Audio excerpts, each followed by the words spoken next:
If the delay has been our fault, I hope you'll forgive us. Just to let everyone know, it's possible that we shall need to rise slightly early today because of something that has arisen completely unconnected with the case, but which I'm afraid does have to take priority at the stage at which it might arise. It's still uncertain, but it's possible that we shall need to rise just before 4 today. I'm sorry about that. It's unavoidable, or may turn out to be unavoidable. So we'll make as much progress as we can. It may be that we can have a normal sitting day. It may not. Yes, Ms. Dobson. My Lord, I was going to move to my submissions on ground 2. These are set out in the skeleton argument, our skeleton argument at paragraph 55 and following, which is Core Bundle, page 23.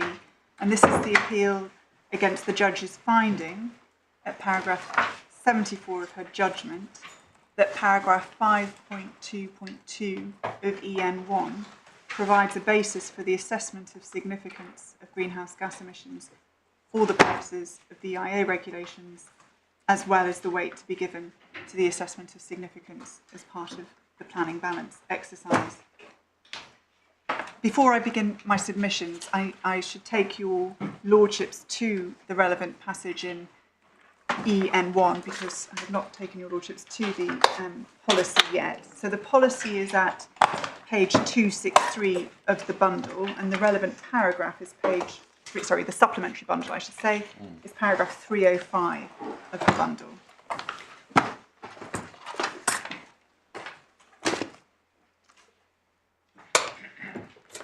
So I just invite the court to read that paragraph.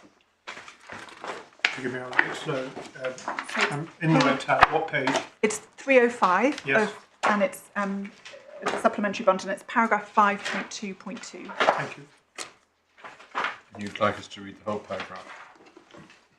Yes, the first sentence is the sentence relied upon as the basis for the assessment of significance for EIA purposes.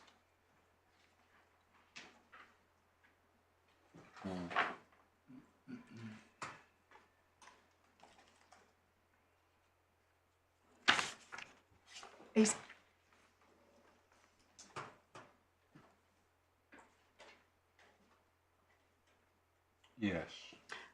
I'll come to make submissions on this paragraph in a moment, but just so that there's also reliance on a similar but not identical passage in EN2, which is at page 313 of the bundle.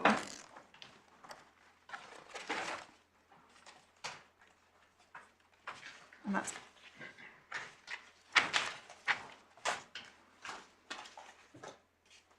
paragraph 2.5.2, page 313.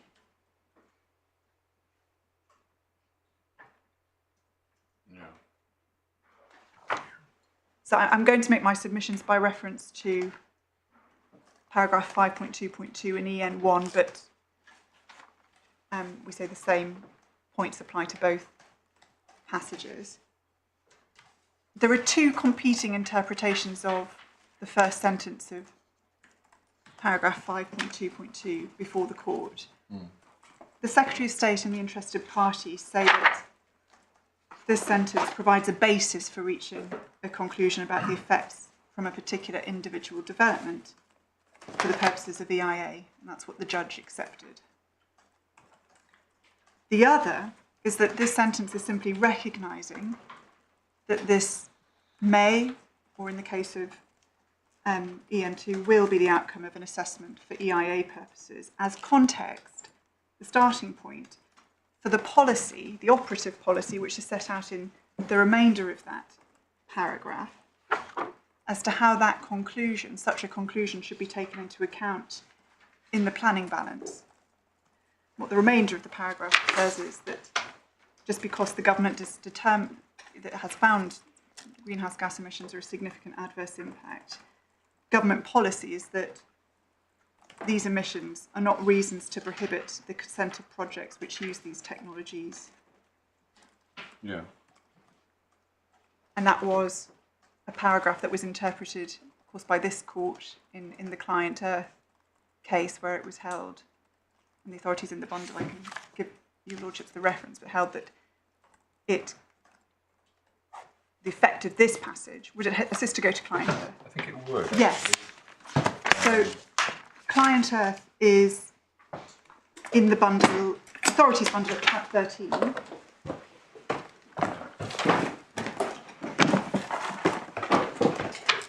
And the relevant passages are at pages 499.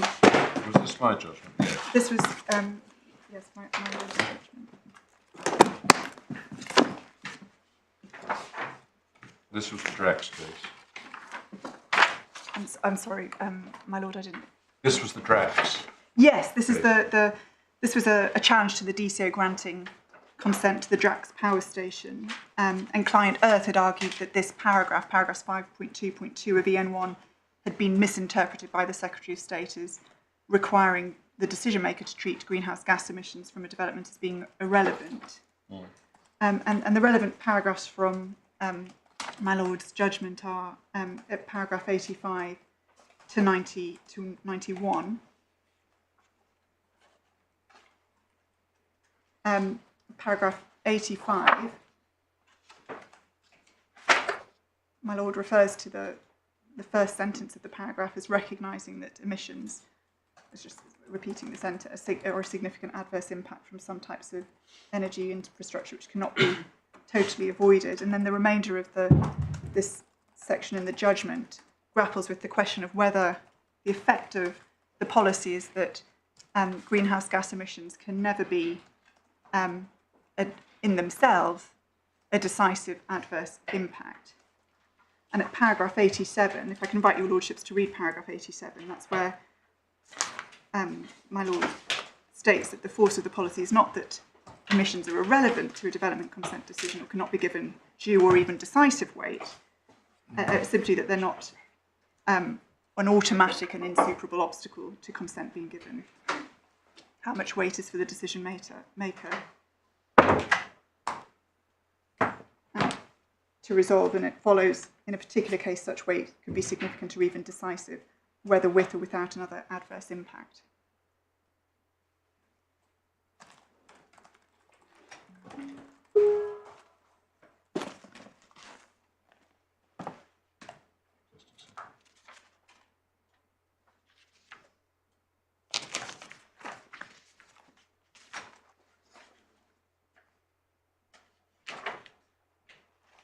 Yeah. So they put away, I think, the Client Earth decision. Are you leaving 5.2.2 as well? I'm sorry. Are you leaving 5.2.2 as well? Am I leaving? Leaving it, yes. Or Oh no, I'm going to. If your lordship could stay on 5.2.2 for now, I'll just go back to that.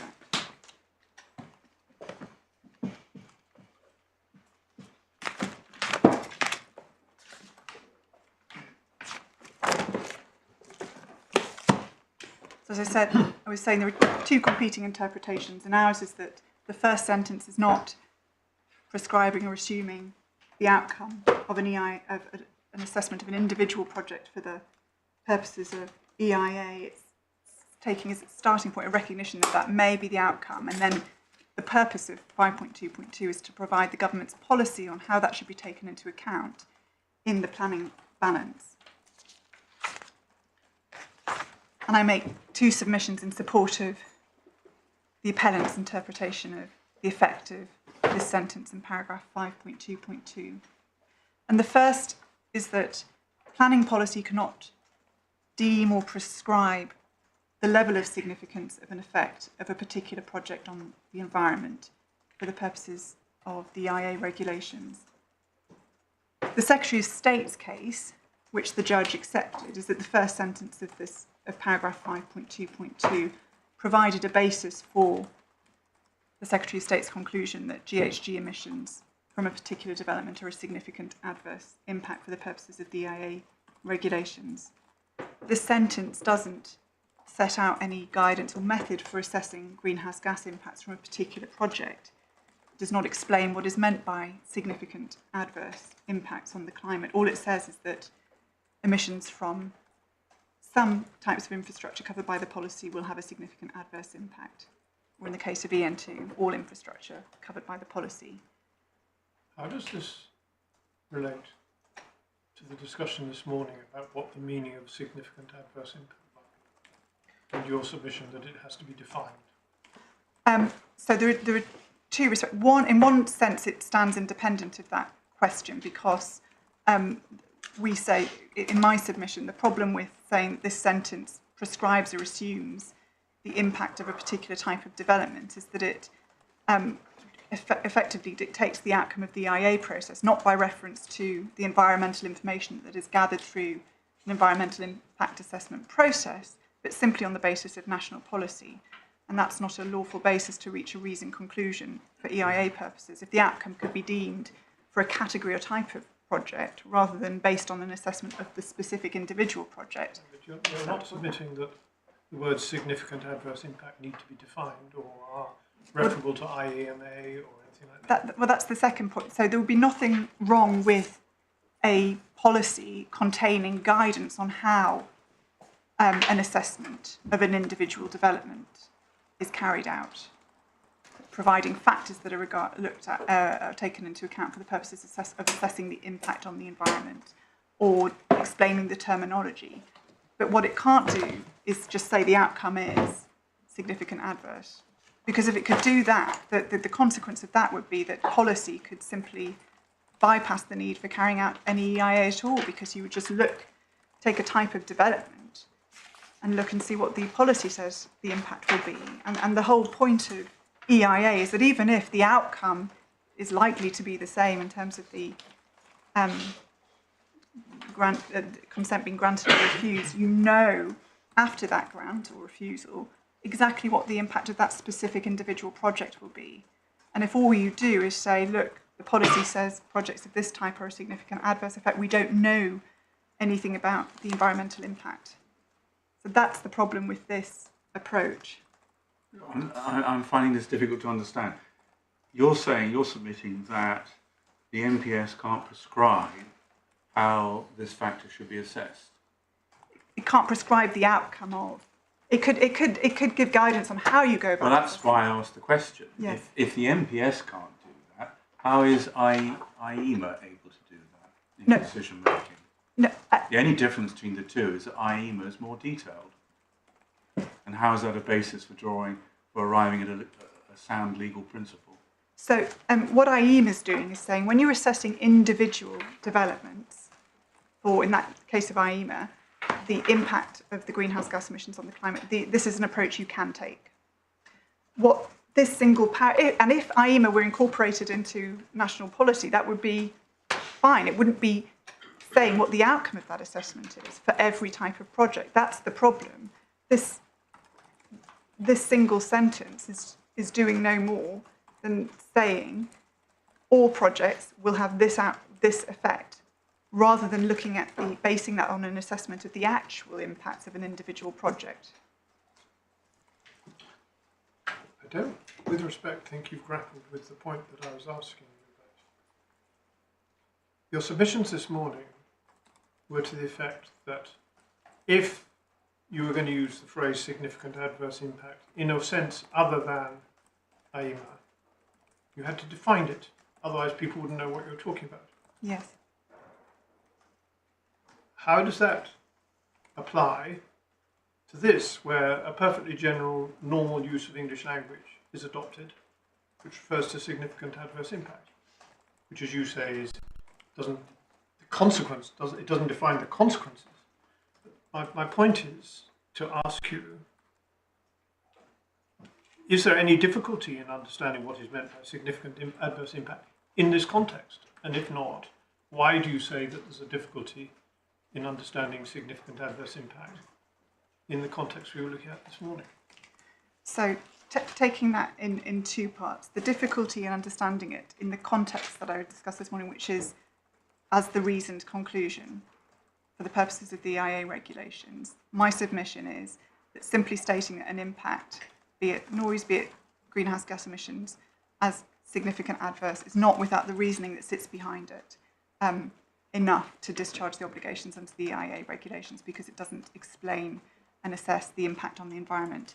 In terms of what this means, all this is doing, in my submission, this sentence is just saying where there's any, whether it's of whatever scale of significance, a negative impact, which, as I said in IEMA terms, just means more than de minimis. It just means there is an impact which is adverse. So any net, and what this is essentially saying is there will be infrastructure covered by EN1 that will be net emitters of greenhouse gas emissions, and that is how you then deal with this in policy terms. So it's sort of the gateway into, if you had an infrastructure project covered by this that wasn't a net emitter, so didn't have an adverse impact on the environment, then you wouldn't be into 5.2.2, but it's saying if there's any project covered by EN1 where the emissions, the net emissions are a negative effect on the environment, then this is how you, the decision maker, deal with that in the planning decision that's taken. So, I'm sorry, I'm being slow, I'm sure. What do you, so the sense of the first sentence of paragraph 522 is what exactly? So we say it's simply recognising that the outcome of an EIA assessment, or just the fact that a project will have a net negative, so adverse impact because it's a net emitter of emissions, that's the starting point. If you're in that category in terms of the infrastructure, then this is how you deal with. That's the starting point for what follows in which is paragraph. the operative part of the policy, which makes perfect sense in planning terms, that you've got policy saying you have an effect, that's assessed, that assessment's dealt with by under the EIA regulations, and that has to be an assessment of the actual individual project. And once you've done that, this is how you should deal with adverse effects from greenhouse gas emissions in terms of how it's taken into account in the planning balance. And we know from this court's, my Lord's judgment in Client Earth, that although on one reading it could look as though this paragraph is saying it can never be a decisive outcome alone, as construed by the Court of Appeal in Client Earth, it can be a decisive, the adverse effects from greenhouse gas emissions can be a decisive adverse impact for the purposes of the balance carried out under section 104(7) of the Planning Act. It can be, yes. But it isn't necessarily so. It's not necessarily so. And it would be fair to say that this paragraph, as my Lord explained in Client Earth, gives a strong steer that it won't usually, in isolation, be a decisive adverse impact.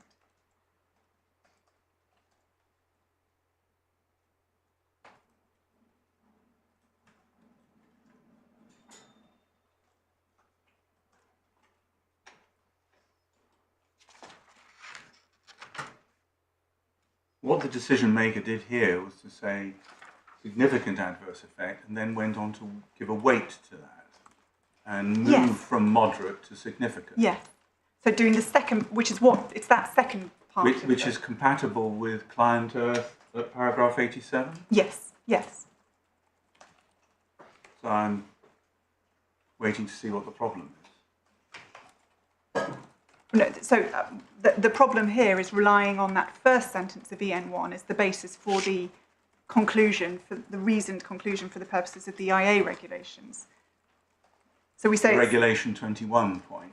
It is the Regulation 21 point. We say, in my submission, it's not relying on a sentence in planning policy as prescribing or assuming or deeming a particular type of infrastructure as having a particular effect. It's not a reasoned conclusion about the effects of that individual development. Why is that so if the decision maker has done more than simply refer to the first sentence of the policy and has also gone on to say, in this case, it has significant weight rather than moderate weight? That's case specific, isn't it? Why is that not a reasoned conclusion? Well, we say if there's nothing in this part of EN1 that supports the conclusion of the assessment of the emissions from this individual development on the climate. So you needed to reach a reasoned conclusion on that basis. As I understand it, the judgment in the client earth is saying that paragraph 522 doesn't prescribe the weight. So it leaves it open as a question. It could be determinative, it could be something which has significant weight, it could be decisive and so on.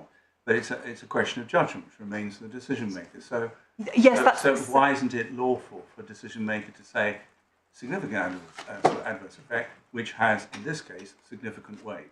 So my submission is that paragraph 5.2.2 is only speaking to that second part, the weight to be given to an adverse effect in the planning balance. It's not speaking to the first part, which is the assessment of the individual development's impacts on the climate based on an individual... As a reasoned conclusion for the purposes of Regulation 21? Yes. So you're saying that policy can't perform that function for Regulation 21? Exactly. It can provide guidance, it could replicate what IEMA says. There's an example in the bundle provided by the Secretary of State and the interested parties about how it does it in terms of noise policy. So it sets out the factors that you would look at to assess the significance of the impact of noise of particular decibel levels on various various receptors. So it's setting out a method, it's looking at how. It's not purporting to prescribe the outcome of the assessment for an individual development. And if planning policy could do that, then there wouldn't be a need to go through the EIA process at all, because you just... It doesn't do that, leaves it to the decision maker. Yes. So this decision maker has said significant weight. No, sorry, not in terms of weight, but in terms of the EIA conclusion. Our ground two is, if you've reached a conclusion as to the adverse impacts of greenhouse gas emissions on the climate for the purpose of the EIA regulations, a significant adverse. If you've relied on IEMA, we know how you got to that conclusion looking at the respective submissions of the parties. If you don't rely on IEMA, you say you base it on EN1, because EN1 says, at the first paragraph 1 of 5.2.2, emissions from this type of development are significant adverse. And without saying anything more, the only way that could be relevant is if it's... Can I see if I've caught up with the story so far? As I understand it, in the context of ground one, all that's being said on the other side is EN1 was being applied rather than IEMA in order to explain the use of the word significant adverse effect. Yes. Let's assume for the sake of argument they're correct about that. Then Client Earth says that beyond having a significant adverse effect, you must assess, you can assess the weight. Yes. But in this decision letter, and another part of the decision letter, significant weight was given to the point rather than moderate weight.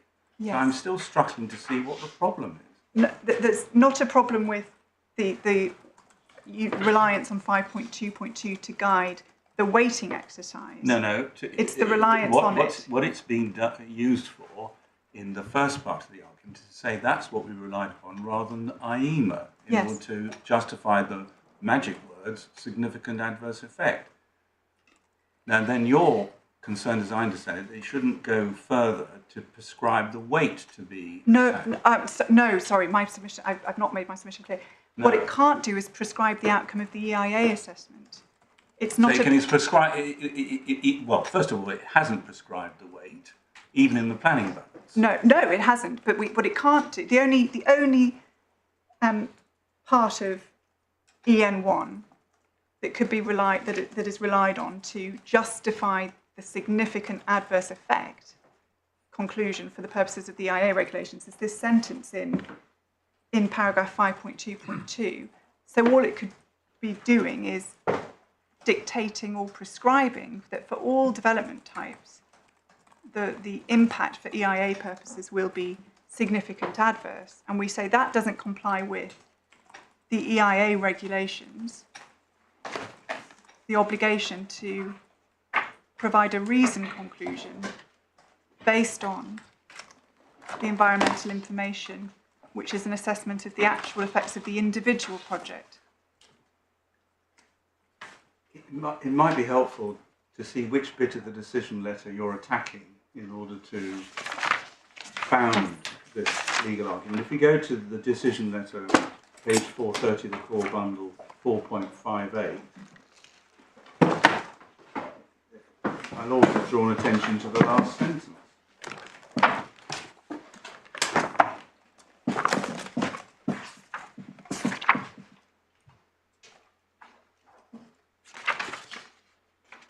The cumulative whole life GHG emissions are a significant adverse effect, carrying significant negative weight rather than moderate weight. That's the difference with the examining authority. So that sentence covers both the effect and the weight to be given to it. Yes. So that you accept that the weight element of that sentence is okay for the planning balance. Why, as a matter of law, doesn't it suffice also to express a reasoned conclusion for the purposes of Regulation 21? I will be repeating myself. It's a submission well, I'm not already made. understanding It's that simply saying the impact is significant adverse of the impact of greenhouse gas emissions from the development is significant adverse without providing reasoning leading to that, which could come from IEMA. Say Secretary 6 says doesn't, says it comes from EN1. EN1 doesn't provide that reason. It's just a sentence saying impact. It comes back maybe to the question, what is a reasoned conclusion in this context supposed to do? And it's not enough, presumably, just to describe an effect. It's also to describe, for example, how much weight you give to it.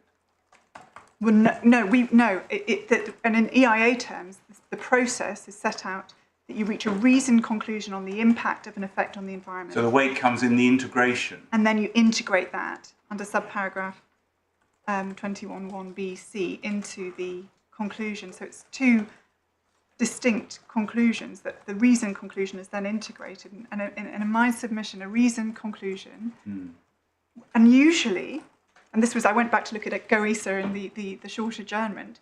In that case, yes, there was reliance on the first edition of IEMA, but the reasoned conclusion, what sat behind it was a consideration of how to contextualise and understand impacts of the greenhouse gas emissions in that development on climate. So when you adopt... So this comes back to the submission that we've heard this morning, that there isn't enough description or explanation of significant adverse effect.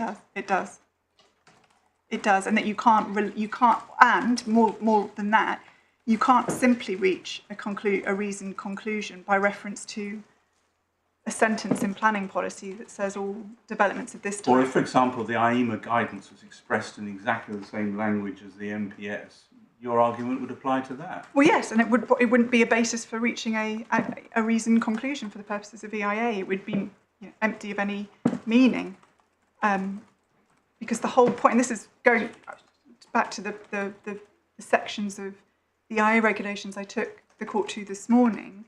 It's a process. It's a process that requires information to be gathered about environmental impacts, methods to be explained about how impacts on the environment are understood. That's all then part of the environmental information. Yes. This morning, when we were trying to understand what was missing, as I said, it came to a comparison with effect on climate, or as we established subsequently, comparison with carbon budget or NCD. Yes, there can be a proxy for, and most environmental... It's the same point surfaces here again.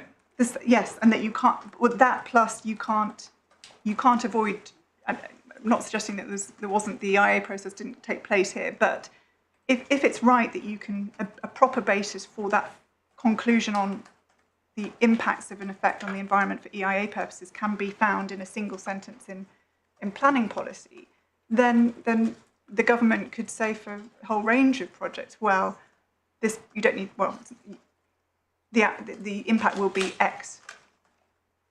And there wouldn't be any need to actually go through the EIA process, because it would be determined by, and on one reading, that's almost what it seems as if EN2 is saying. It's deeming all projects falling under EN2 as having a significant adverse effect, in which case you wouldn't need to go through the EIA process if that was a lawful basis for reaching a conclusion.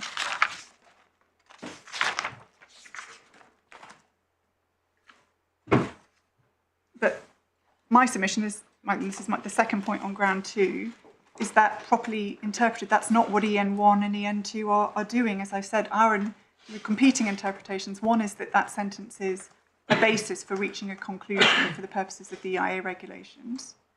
The other, and this is our interpretation, is it's simply recognising what the conclusion might be and saying how you then integrate that conclusion into the planning balance and giving guidance on the weight to be given to it.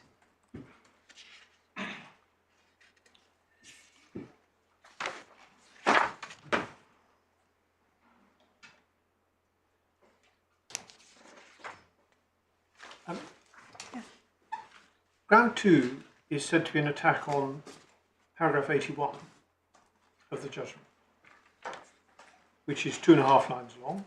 And says, in my view, the language and guidance of EM1 paragraph 522 comfortably encapsulates both assessment of impacts for the purposes of the EIA and for consideration of weight consultation. Yes, and we say what's wrong. Because I think I'm getting completely confused, and maybe you can help me. Is it your case that there was no assessment of the EI regulations? If not, where do you say the effective impact was? Because, I mean, I'm, as you know, less specialist in this area than my lords. And I'm looking at a decision letter which covers a huge range of stuff and puts them all into what looks to me as a not so specialist, like a planning judgment. And at the moment, I don't really care whether 522 encapsulates the assessment of significance or this. What I want to know is whether someone's actually gone wrong and adopted a criterion that they shouldn't have adopted or brought something in. And at the moment, and I'm sure it's my fault, I don't know what matters. I don't know what you say matters. And please don't answer by saying, we're saying that the policy can't describe blah, blah, blah. I mean, I don't mean blah, blah, blah rudely, but you know what I mean. What's ground 2 about in moderately less specialist terms? So ground 2 is concerned with the basis for the conclusion in paragraph 4.58, that the impacts of emissions from this development are significant adverse.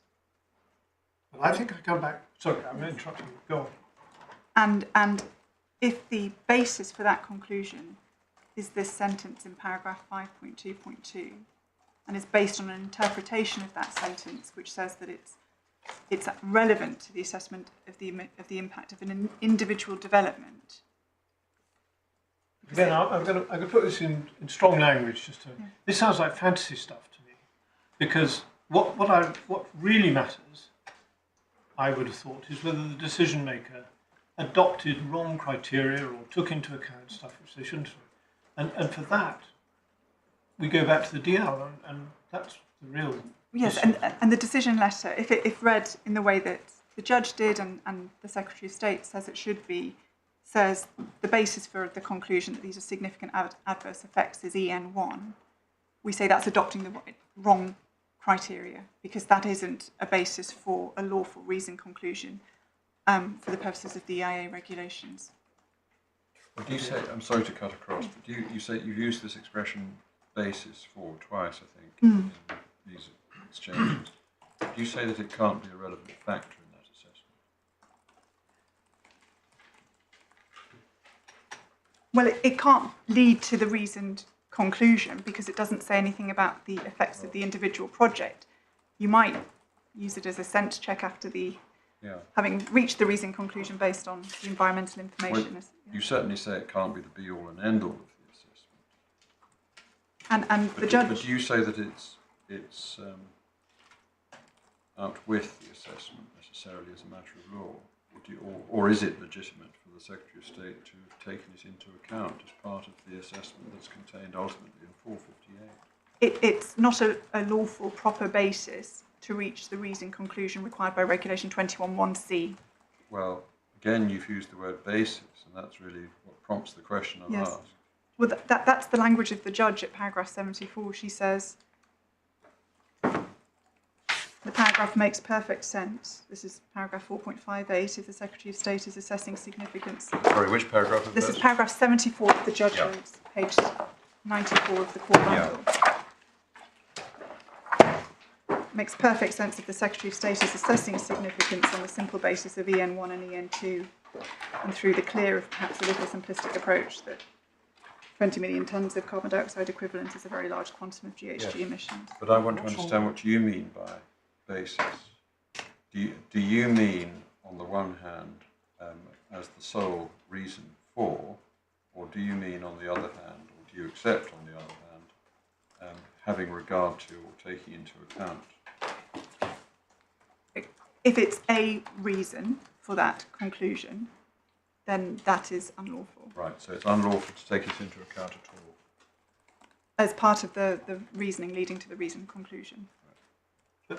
Because it doesn't speak to the assessment of the individual development. And if it purported to, that would be unlawful on that ground.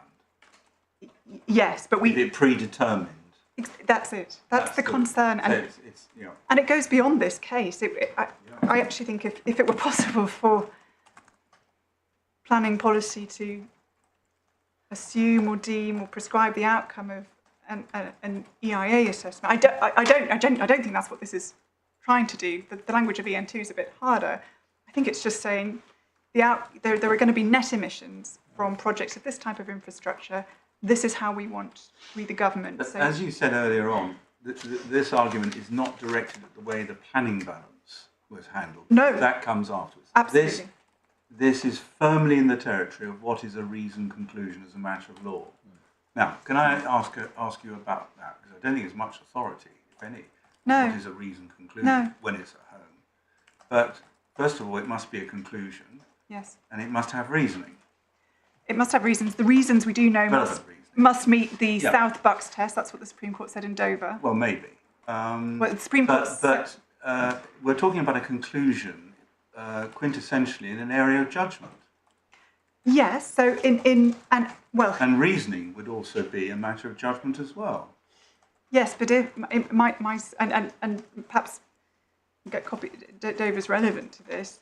That did say in terms that the South Bucks and Porter, the judgment of Lord Carnworth, the standard of reasons from South Bucks and Porter applies to reasoned conclusion under EIA, and it also made the point that where, by reference to the sort of Mendit line of authority, that if you're just adopting the reasons, the analogy with the officer's report, that if you're just adopting the conclusion that's set out, then you may need to do no more than give the conclusion. But if you're not adopting that reasoning, then reasoned conclusion requires more, and in particular here, required an explanation of, in my submission, how the competing cases that were being put forward. But this has got to be looked at in public law terms at the end of the day. Yes, it's a reasons challenge. Well, that is where in a very important. Sorry, Mike. Sometimes that's where one ends up. But before you get to reasons, if this is primarily a question of judgment for the decision maker, then unless the decision maker has taken into account something irrelevant or something which they were obliged as a matter of law to fail to take into account, it's a question of irrationality. Well, but in terms of public law. In terms of public law, but in this case, the appellant thought that that conclusion was based on the AIMA. Yes, I understand all that. You're back to the reasons challenge again. But I'm a simple soul.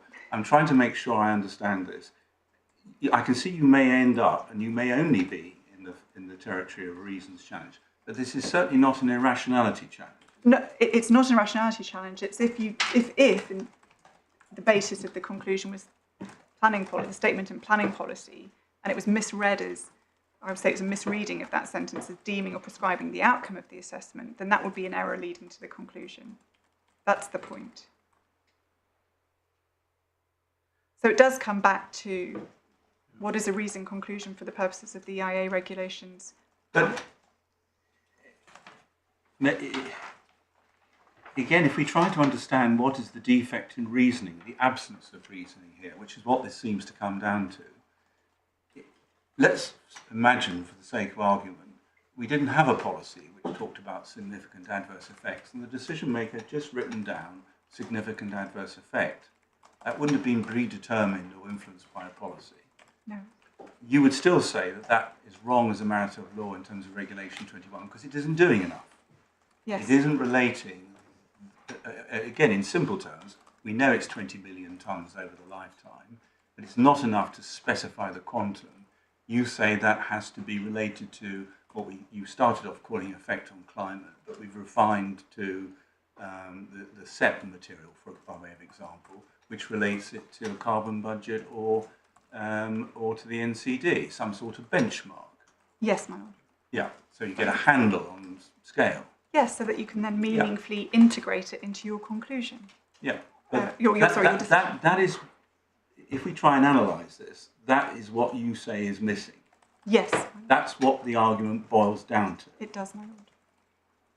Cropped up in ground one, and here it is again in ground two. Yes, it's all about the reasoned conclusion for EIA, which matters both on the route to the conclusion, whether or not to grant consent, but independently of that, so that it's not just this is a significant adverse effect, that's the impact, but so that we fully understand the impact on the environment, which is the whole purpose of the EIA regulations. But before a case like this comes to a court of law, it's initially a matter of judgment, isn't it, for the decision maker as to what might be an appropriate benchmark. I mean, that's what GOSA is all about, isn't it? Absolutely. The legal requirement is to provide a reasoned conclusion that does all the things that. But we're still in the territory of judgment. Yes, we're still in the territory of judgment. What metric you use, what method you use, but you have to reach a reasoned conclusion on significant effects. And Regulation 5.2 says that EIA has to include, identify the effects, describe them, assess the impact on the environment. And looking at this question more widely, this is a national infrastructure project. We've seen these sort of questions with more local projects. Sometimes the argument from a claimant is that there should have been a comparison between the computation of the GHG which would be admitted with some local benchmark or regional benchmark. But isn't the answer of the courts to say there's no rule of law which says you have to have a local benchmark or a regional benchmark? But you have to do something, yes. Well, is there a rule of law which says you have to have a benchmark at all? We say there has to be some way that you have assessed the impact, not just identify the effect. You have to assess the impact on the environment.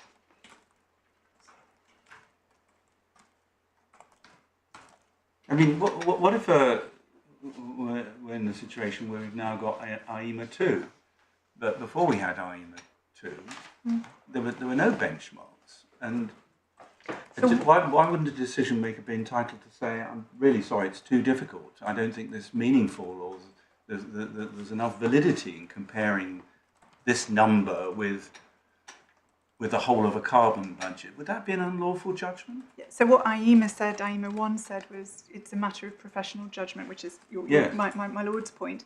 And in GOESA, for example, they came up with their own metric for assessing significance. It's what the applicant did in the original environmental statement in this case, looked at some government policy on how you might assess the significance of the impact of greenhouse gas emissions on the environment. So there's creating, and there could have been a range of ways of doing it, some way of meaningfully describing and assessing impacts, not just identifying the effect. The effect is greenhouse gas emissions.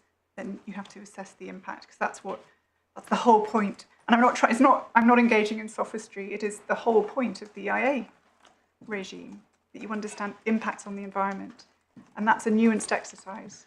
But impact on the environment isn't always quantitative. No. And query whether, if you have got some numbers, you have to compare them with other numbers, as opposed to simply taking a view about, in judgmental terms, about scale.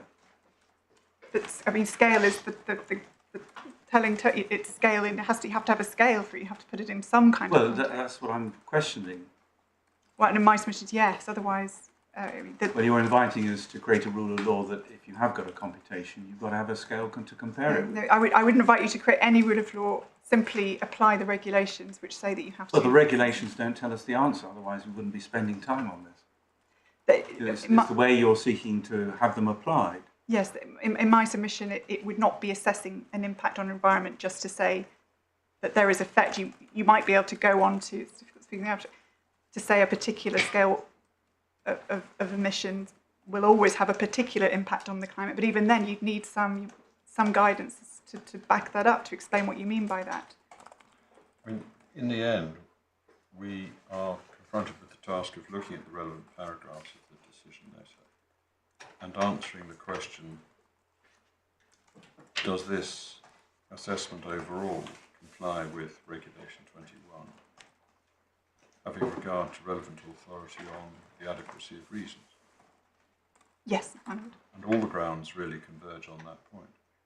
Yes. Is that right? It's a question about compliance with the EIA regulations and the adequacy of the reasons given for the conclusion, significant adverse impact. Is that a reasoned conclusion? I think you've been very clear about this. Compliance with Regulation 21 in itself is dependent upon a reasons challenge. Yeah, yes, and because it carries a statutory obligation to give reasons. As you said at the very beginning, actually, this is in essence a reasons challenge. Yes, Are the reasons good enough in law? Yes, and that's why I took the court to the Supreme Court's decision in Finch, which explained why reasons matter so much in the context of the EIA regulations, both in terms of taking the decision, so that a decision is taken with full knowledge of the environmental cost, but also if permission is granted, that there stands a clear explanation of the environmental impact, which, in my submission, would simply saying significant adverse would not be enough. I'm right. Conscious of the time I have. No. Well, you've been answering a number of questions, and that's been most helpful to have your responses. Just again, stand back and see where you are with your own argument. I've said everything I think I need to say on ground 2. Yes. Ground 3 I can take very shortly, and I can probably, subject to interventions, which I welcome. You have to add that.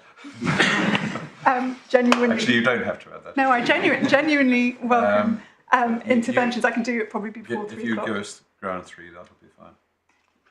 Also a reasons challenge. So it's an appeal against the judge's conclusion that the Secretary of State adequately explained the basis of his assessment of significance despite departing from the approach taken by the parties of relying on the IEMA guidance. And this is paragraph 66 to 69 of our skeleton, page 26 of the bundle. I've already explained more than once to the court that the impact of greenhouse gas emissions from the development, including whether they aligned with the UK's trajectory to net zero, because that's how both parties put their cases on this, was a principal controversial issue at the examination. And I've explained to the court the competing assessments put forward. The developer argued the project would align with the UK's trajectory. The appellant said that the project would lock in emissions and not make a meaningful contribution towards the trajectory towards net zero. The Secretary of State agreed with the appellant that the emissions should be assessed as significant adverse.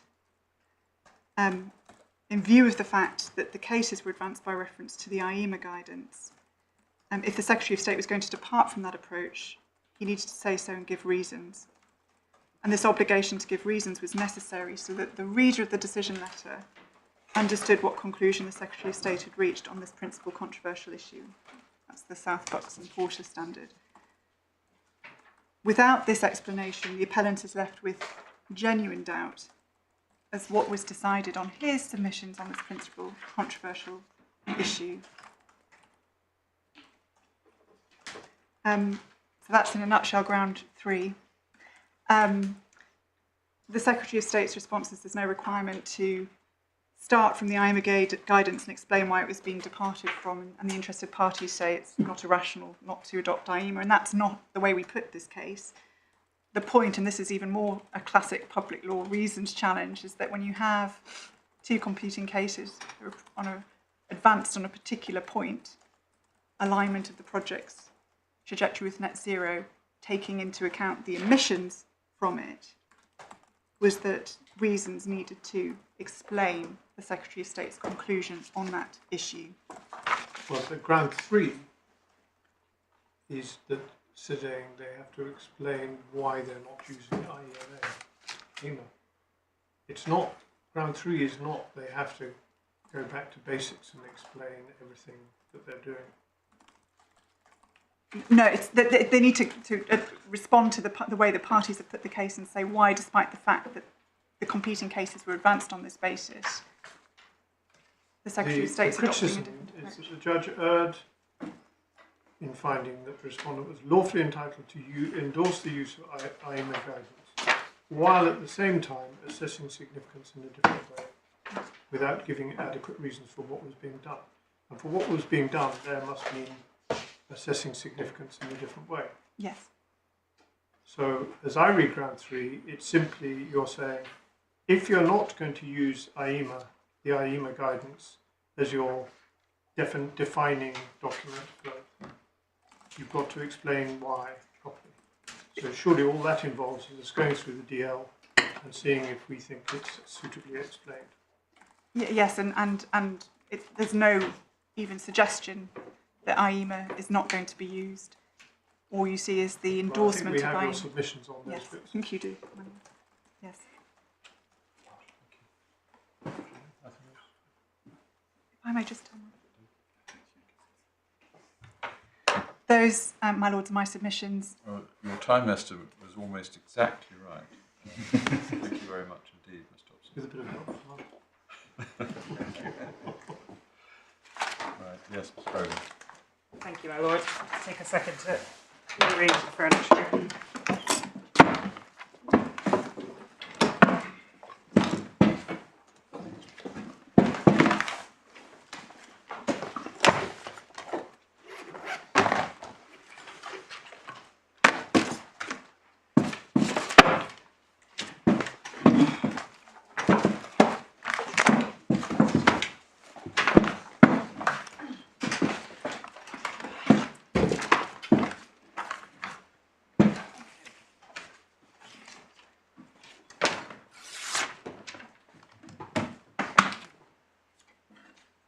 Yes.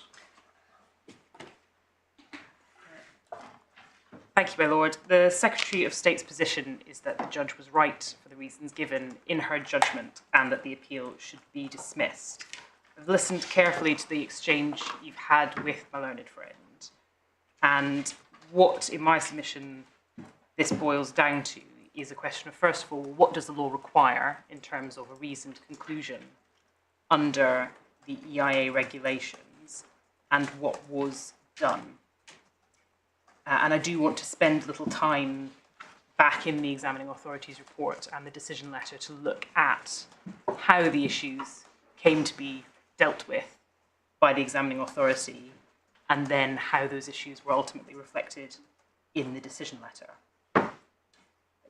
You'll have seen the summary of my case at paragraph 6 of my skeleton argument. Yeah. The basic points are the judge was right that the Secretary of State did not apply the IEMA criteria. The decision letter doesn't refer to those criteria, use the language of those criteria when carrying out the significance assessment, and doesn't go through the steps that applying that criteria would entail. Significance is a question of judgment and evaluation for the decision maker, and that judgment can lawfully be broad and evaluative in nature. And DL 4.58, when you look at it on its own terms and back at what the examining authority said, identifies very clearly the factors relied upon in reaching that judgment, which was a lawful reasoned conclusion for the purposes of Reg 21. On ground 2, the Secretary of State was entitled to draw on national policy as part of the evaluation of what is significant. There was no legal error in interpretation, and it wasn't approached as a deeming provision. It simply formed part of the overall evaluation that was taking place. And finally, reasons were given for the decision reached. It's clear what they were. This isn't litigation. It's not a case where the Secretary of State was picking between two rival contentions. The Secretary of State was looking at the information that had been provided, the evaluation carried out by the examining authority, which itself didn't look to the IEMA guidance on this question, and reaching her own view. And therefore, my submission, it is very clear, applying the relevant standard, what was decided and why.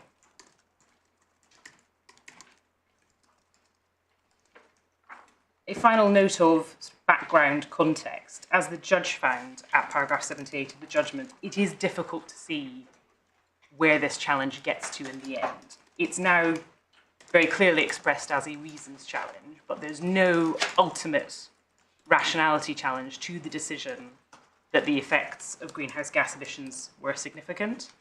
There's no rationality challenge to the conclusion that the development would help deliver the government's net zero ambitions. And there is no irrationality challenge to the overall conclusion on weight that was given in balancing those two factors. So this is, in effect, the epitome of a legalistic obstacle course type challenge, which seeks to challenge the steps on the way, but not the ultimate conclusion itself.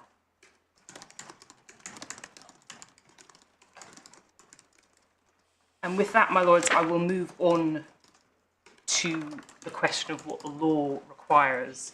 You've already had some submissions setting the scene in terms of the Planning Act, and I'm not going to go back over those. My lords, you will be familiar with section 104 of the Planning Act from other cases. So I want to look first then at Regulation 21 itself. Do you want to take that out? So that is Authorities Bundle, sorry, it's Regulation 5 first. Authorities Bundle, page 20.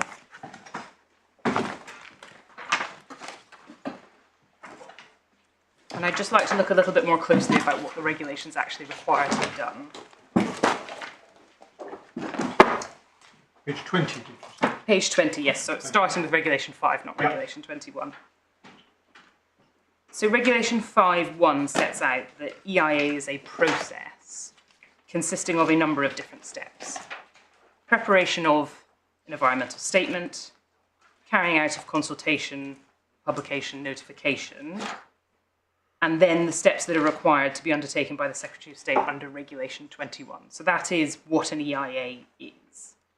Subsection 2 then goes on to say that the EIA, i.e. the process as a whole, must identify, describe and assess in an appropriate manner, in light of each individual case, direct and indirect significant effects of the proposed development.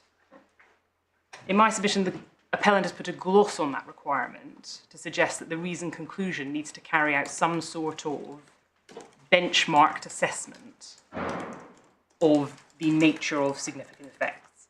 That is not what the regulations require, and it's not what they say. If you turn then to Regulation 14, you see the first step in the process, page 22.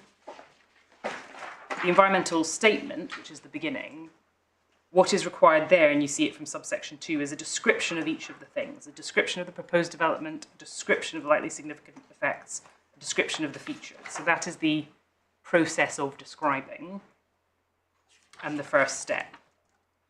You then have, it's not in the bundle, a process of gathering further information and public participation, which is all very important, that then leads you to identification of the environmental information as a whole, which is the sum of those two processes. So you're reading now from...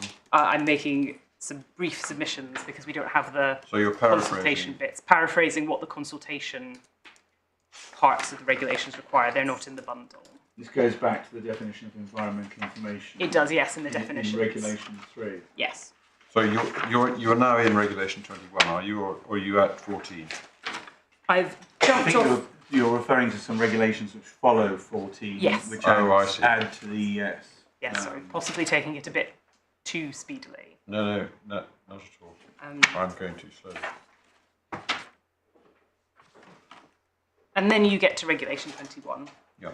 where the obligation is, when you're deciding whether to make a DCO, you examine the environmental information. That, as my Lord Justice Holgate just said, is defined in Regulation 3 as the environmental statement plus any other information you gather from this process, including public consultation, and then reach a reasoned conclusion on the significant effects of the proposed development, and finally integrate that conclusion into the decision as to whether an order is to be granted. That's the legal obligation. There's nothing in which sets out how you go about reaching the reasoned conclusion or what level of detail needs to be included in that reasoned conclusion. And the question the decision maker is asking themselves under Regulation 21 is, what are the significant effects? And how do I balance those in my decision to grant or refuse development consent? In my submission, that's a relatively simple exercise, and is, as the case law holds, a matter of evaluation and judgment for the decision maker. And I'll take you to GOISA to look at that in a little bit more detail in a second. There's no requirement there to apply specific criteria, to require any kind of benchmark when looking, for example, at carbon emissions. And it is important to remember that this applies to all environmental effects, not just climate. So the example was given earlier of landscape. The question of what is significant in landscape terms can be a very subjective, evaluative judgment. You either think something impacts the landscape negatively or you don't. And that is the type of decision-making that this process is seeking to produce: a decision and a judgment on what's significant. And the importance of that is, as was held in Finch, so that the public can understand environmental decision-making in full knowledge of the consequences. And it doesn't prescribe... Did you say just then reach a judgment about what is significant? Yes, about what is significant. The words are reasoned conclusion on the significant effects. It's not just a judgment about what is significant, it's a judgment into evaluating those effects. Yes, so it's what is significant, so what crosses the threshold between not significant and significant. But it's going beyond the threshold question. Into why is it significant and how did I plug that into my ultimate decision making. And the why in my submission doesn't need to be set by reference to any kind of particular criteria. The why can be qualitative, it can be quantitative, it can be arrived at with reference to guidance, it can be arrived at with reference to national policy, and it can be arrived at on a pure value judgment. And the regulations don't prohibit or seek to limit that exercise. I mean, that tiny preposition is doing a lot of work there, isn't it? I'm not saying it isn't, but You mean on? yes. Yes. Well, it's to reach a reasoned conclusion on the significant effects. So Yes. what are the significant effects and why are they What significant? are they? How significant are they? Yes. Yeah. It must take into account mitigation as well. Yes, it must. Yes, that's part of the. That's part of the. I do also wonder when one reads 21.1, although it's set out as 4 sub-paragraphs, whether they're necessarily to be satisfied by a sort of regimented process of going through each stage, where if in substance you give effect to the requirements, you may have a topic where you run some of the stages together, perhaps. In my submission, there's nothing in the regulations that prevents you from doing that. It's not expressed in terms of you must go through each of these stages and keep them analytically separate. And in fact, the word integrate in subsection C suggests that you might have an integrated decision as to both significance and weight at the same time. Except as looking at as against that, there is a process of transparency here as well, perhaps. And that's why integrating that conclusion. This demonstrates the basic point, doesn't it, that EIA is not an end in itself, it's a means to an end. And Exactly. the end is coherent decision making, properly informed and transparently displayed. Exactly, my lord. That is, Assisted, it is not an assisted obstacle. by EIA, not obstructed or impeded by it. Yes, and in my submission, some of my learned friends' submissions earlier today focused too much on the end result of where you get to at the end of it, and not enough on the process of gathering and identifying the information and then setting out your conclusion, all of which, by submission, happened in this case, and I'll take you to the detail of that in the examining authority's report. But the sense from having the appellant setting out what sounds like a very siloed, strict application of Regulation 21 is setting up that kind of obstacle course. When what the regulations, the object and purpose of them require, as my Lord Justice Lindblom just said, is it's a means to an end of good environmental decision making. And that end can be reached through a number of different routes, provided you meet the minimum requirement. For some reason, the helpful draftsman has given us subparagraph 2 as well, because it requires a reasoned conclusion to be up to date. And it's up to date if, in the opinion of the Secretary of State, it addresses the significant effects. I mean, On was doing quite a lot of work earlier on, and now we have addresses. Why say it once when twice could do? Yes. But that is why looking at what you're trying to achieve here is you're trying to identify what the impacts of development are.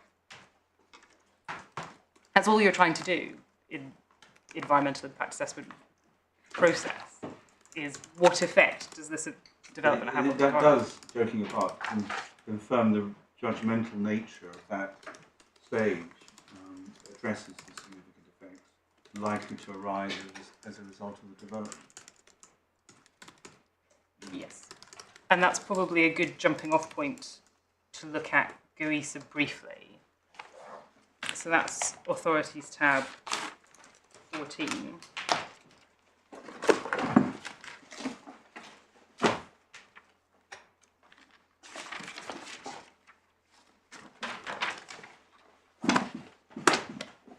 And if we go straight to paragraph 100, Can you give me a page?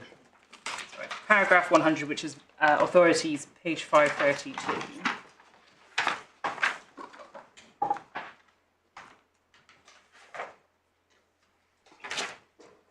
And paragraph 100 appears in a section headed Judicial Review Principles in relation to EIA. And this is dealing with slightly different EIA, it's Town and Country Planning and EIA regulations, but the requirement is the same. And what it says at paragraph 100 is it's well established the issues as to whether an effect is significant and the adequacy of any assessment of significant effects are matters of judgment for the decision maker, only open to challenge on a Wednesbury basis. And then at 102, the well-known principle that the court should allow a substantial margin. If we go over the page, skip over 2 pages, where the court is just running through the parties' positions, Authorities Bundle 536 under the heading Discussion, you see the decision grappling with the issue that was being advanced there, which was a failure to assess greenhouse gas emissions. There's a reference at 122 to the IEMA guidance. So that's the first edition of the IEMA guidance. Rightly points out that there's no criteria or thresholds have been set by which to measure significance for a particular proposal. No guidance for assessing any acceptability of that contribution, whether expressed as a percentage of national budgets or targets or otherwise. In other words, acceptability is for the judgment of the decision maker. As a matter of principle, there's nothing unlawful in using benchmarks he considers to be appropriate. The flip side of that is there's nothing unlawful in not using a benchmark. It's a matter of judgment. Statutory carbon budgets are one example. And the court goes on to say a decision maker may also decide to use national sectoral figures. then the judgment goes on over the page to paragraph, just the end of paragraph 123, page 537. And it's just below A. It's a matter of judgment for the decision maker, not a hard edge point of law.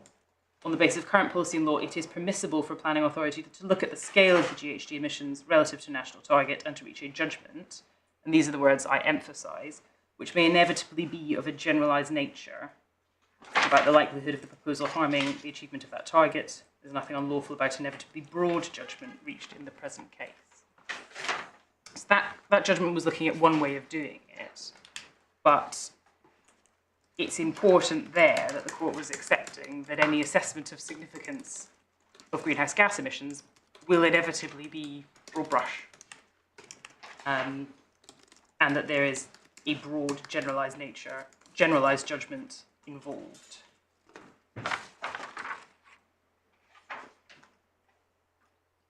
And such a judgment would not be unlawful.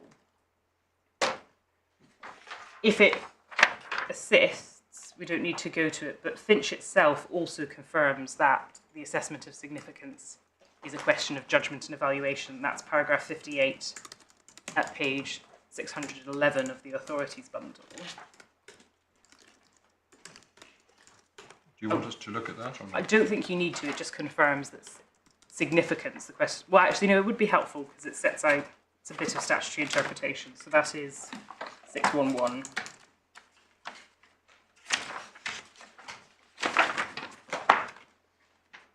So this is the court distinguishing, Lord Legate distinguishing between terms which have a meaning and so are legal questions, indirect effects being the issue in that case, and terms which import judgment.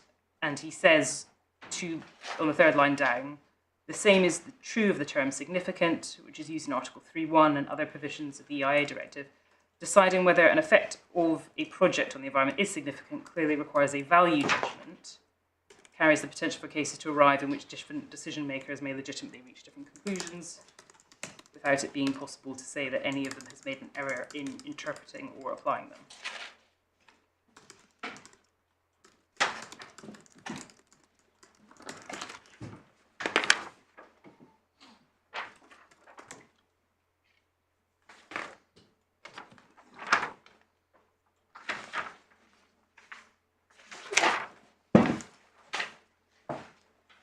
Right. So those are the parameters that we have, my lords, for working out what a reasoned conclusion requires. And in my submission, it's a question of judgment. That judgment can necessarily be broad. And the regulations in the law don't exclude any particular factor. The courts have recognised that there are different ways of doing it and different decision makers can reach different decisions. There's nothing in the regulations or the case law that says you can't draw upon national policy, which is relevant to ground 2. But there's also no established methodology in law as to how you go about calculating the significance of greenhouse gas emissions.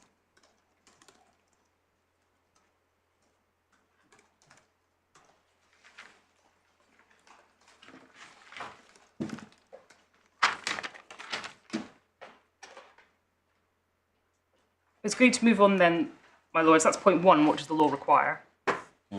And move on now to point 2, what was done. This will take a little bit longer. I won't finish this afternoon, I don't think, on this point. That is what does the law require now, what was done? Exactly, yes. And there are two key issues in this decision that we are looking at in this case. First of all, what was the Secretary of State's conclusion about whether this development was consistent with the pathway to net zero? And secondly, what did the Secretary of State conclude about significance of greenhouse gas emissions and why? Dealing with point 1 first, you will be aware, obviously, that Section 104 of the Planning Act requires a decision maker to decide an application for NSIP development in accordance with a national policy statement unless certain exceptions apply.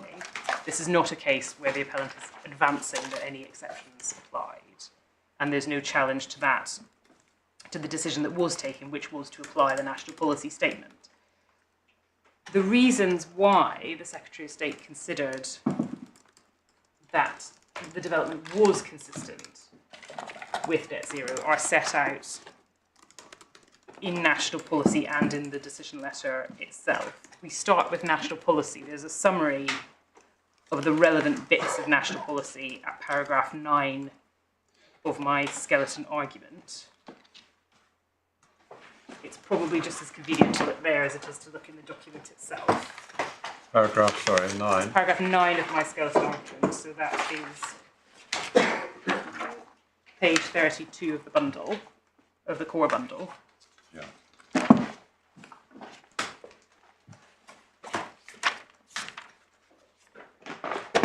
So could you give me the page reference again, please? It's page 32 of the core bundle, page 5 of the skeleton argument, paragraph 9.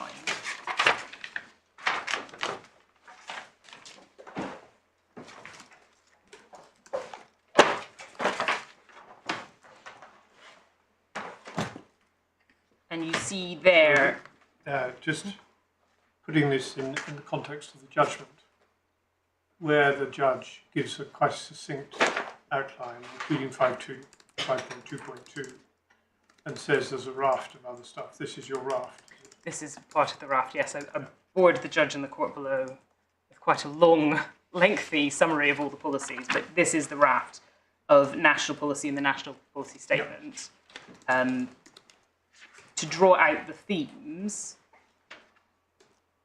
subsection 1, paragraph 9, subparagraph 1, 2.2.23 VN1, the government is, and I'm paraphrasing here, seeking to reduce dependence on fossil fuels, but it notes that some fossil fuels will still be needed during this transition period, so recognition that you do need new gas power stations. Then you have the policy position on need, which is likely to be familiar, which is the MPS requires development falling within the MPS to be assessed on the basis that the need has been established and that the decision maker should give substantial weight to that. Section 3.6 of the MPS deals specifically with carbon capture and storage. I'm now in subparagraph 3, paragraph 9. 3.6.4 recognises the dilemma that CCS, whilst it has the potential to capture carbon, also uses more fuel. 3.6.5 requires the decision maker to take into account the important government places on CCS. And 3.6.8 recognises that some fossil fuel is needed as part of the transition to the low carbon power sector, and that is an urgent need. And so the policy position is that fossil fuel remains part of the government's energy mix. It's part of the transition to a low carbon economy, and it will help the transition, but it needs to be low carbon through the deployment of CCS. So you're reading from... That's my summary of the effect of all of those policies, that big long list. Paragraph 10 of my skeleton argument then summarises what was at the time emerging policy, which the examining authority and the Secretary of State both agreed was important and relevant for the purposes of the decision.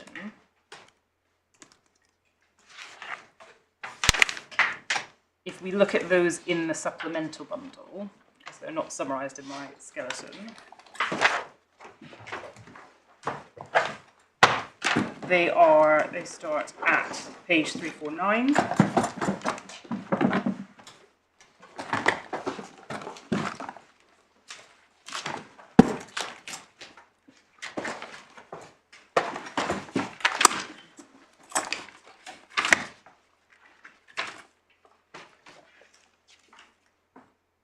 I'm looking at 3.2.6 to 3.2.8. You have the same policy position. Need is established.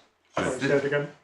Paragraphs 3.2.6 to 3.2.8 on page 349, this is the MPS 2024, you have the same structure for decision making. Need is established, significant weight, substantial weight should be given to that need. Is this 2024 or 2023? This is 2020. It was adopted in 2024. I think it was designated in 2023 and it comes into effect at a later date. Yes, that's right. It's a statutory instrument, isn't it? It goes through a parliamentary process. But I think it's actually a statutory instrument laid before. Yeah, It so is laid the before. date on the front is not actually the date of its coming into effect. Yes, it gets laid in November and then comes into effect in January 2024. And sorry, I'm very sorry to be behind. Paragraphs? I was just looking at 3.2.6 to 3.2.8, Okay. which is just the policy position that you'll have seen in the 2011 version. And when it comes into effect, it replaces the 2011 versions, doesn't it? There are transitional provisions, so it does for new development. But if you're old money, you look at. So if you've got an application already in the pipeline, Yes. then what do you apply Section 104 to? So you apply Section 104 to the 2011. So this case, Oh, I see. although I've forgotten the chronology as to Are you when. sure that's right? Yes, I'm sure that's right. And then you look at this as important and relevant consideration. This is all no doubt in the chronology, but the decision in this case was August 24. Yes. Was this in effect by then? This was in effect by the time the Secretary of State made the decision. So it was in draft and subject to consultation through the. So as at the date of decision, which document was the NPS? It was the 2011 version, was the Section 104 document. Because of transitional. Because of transitional provisions. Do we have the transitional provisions? I do not. Oh, Catherine might have. We do. It's on page 11 of EN1 2024, which is not. It's not in the bundle, but we have copies. You do? Yes, Oh. it's amazing. As if by magic. Oh, brilliant. So there's three. Thank you very much. Thank you, Mr. President, for that. There you go.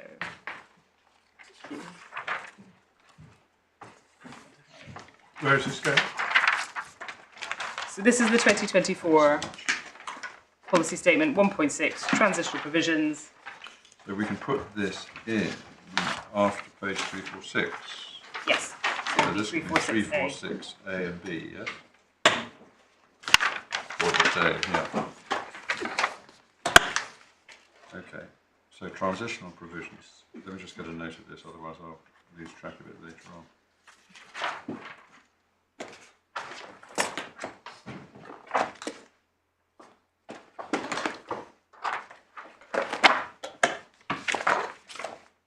So it's 1.6.3, and then it's also in the decision letter.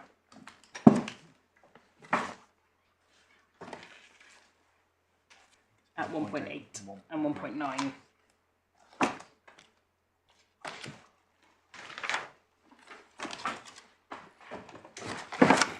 It's explained there, is it? Yes. Page 412 of the core bundle. Yeah, just a second.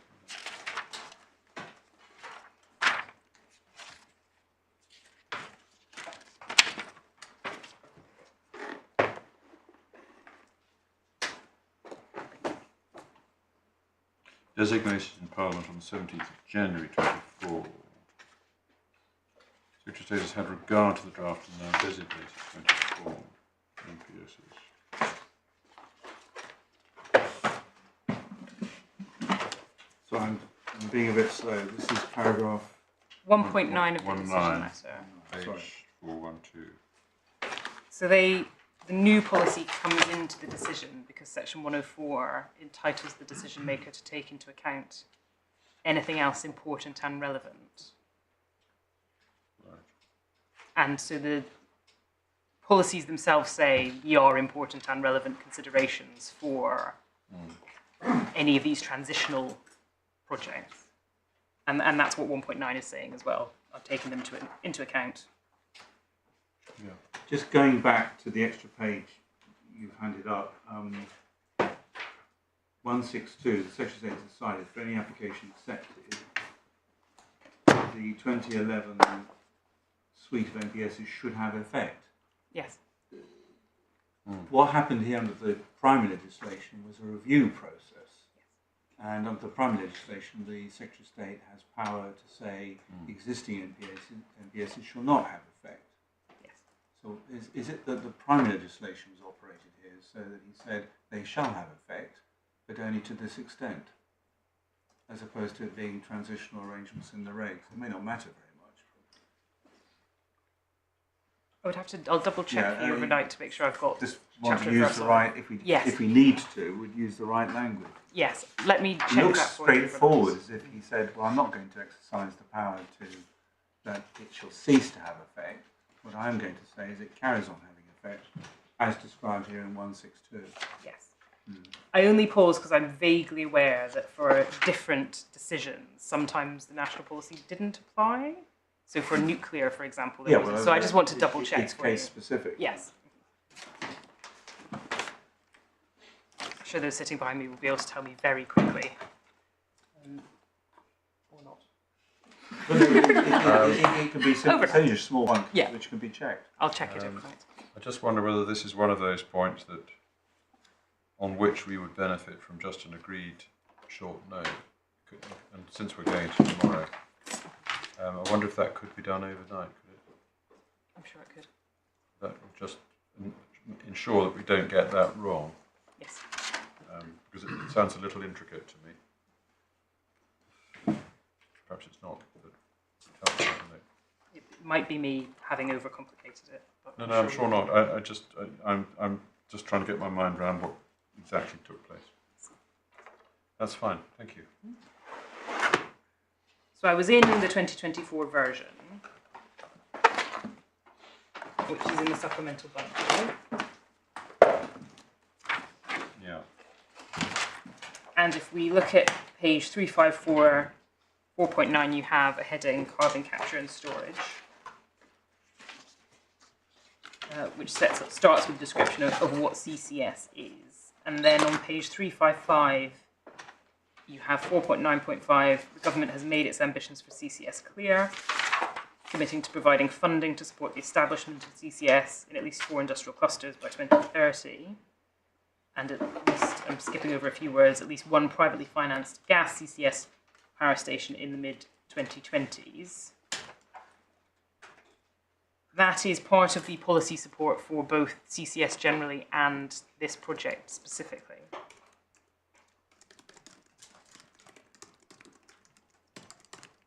And then you see at 4.9.9, the development of an offshore CO2 storage industry will play a key role in helping to ensure the transition to a net zero economy. And while we're here, you also see over the page, I don't think you were taken to this, but 5.3.11 and 5.3.12, you see the 2024 version of 5.2.2 of MPSEN 1 2011. Operational GHG emissions are a significant adverse impact from some types of energy infrastructure, which cannot be totally avoided. And then those words will look familiar. Same language, is it? That's 522 in the other document.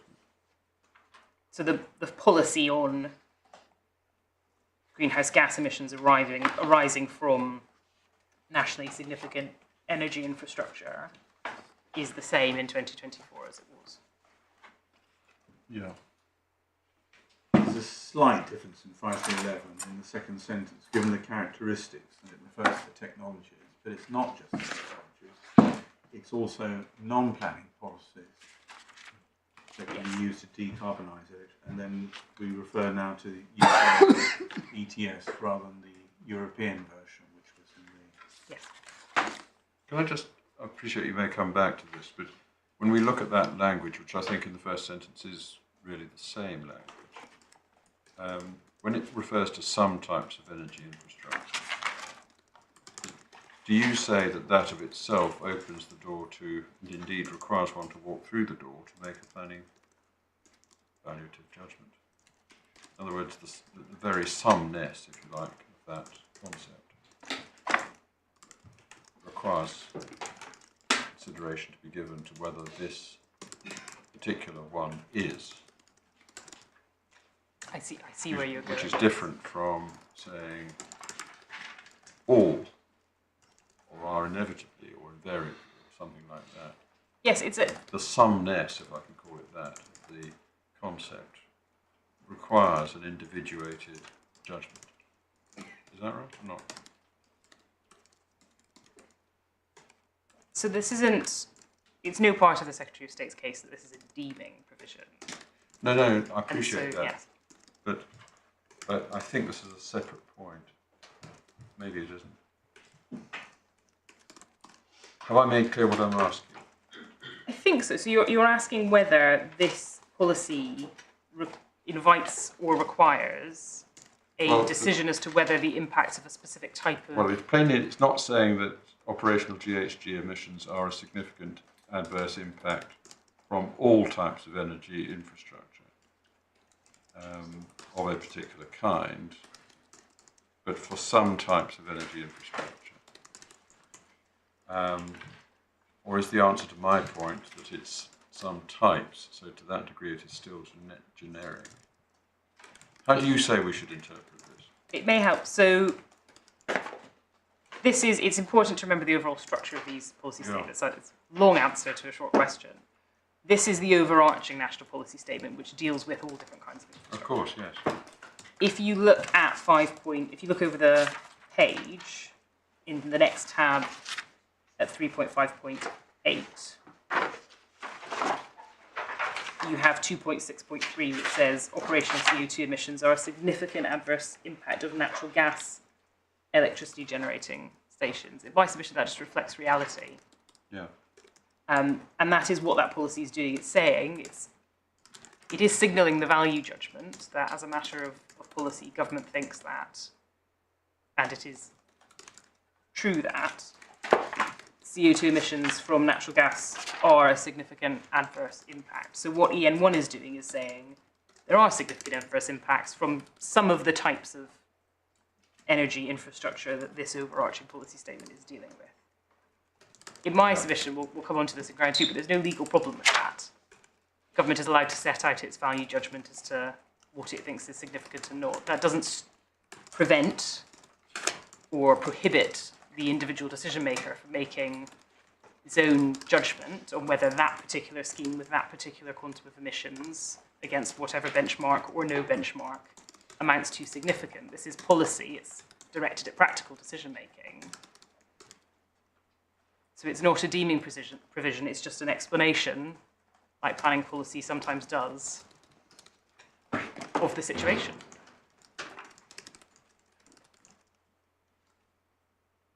And very similar, as the debate you had before lunch and again after, very similar to IEMA saying all greenhouse gas emissions might be significant, or on one view, you could take the view legitimately that any greenhouse gas emissions are significant.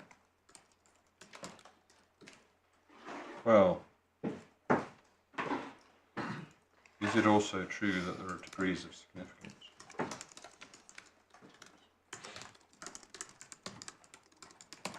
There are, but one's not required to categorise them. So it's not like heritage where you have substantial, less than substantial harm. No. But to say that to make a generalised statement such as one sees at 263 in EN2 is not to ascribe a particular degree of significance to any individual proposal. That's correct.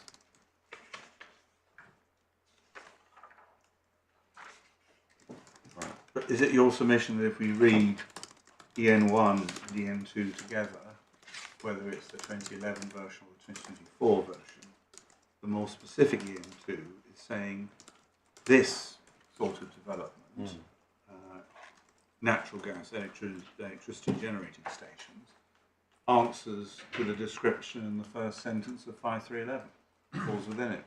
Yes.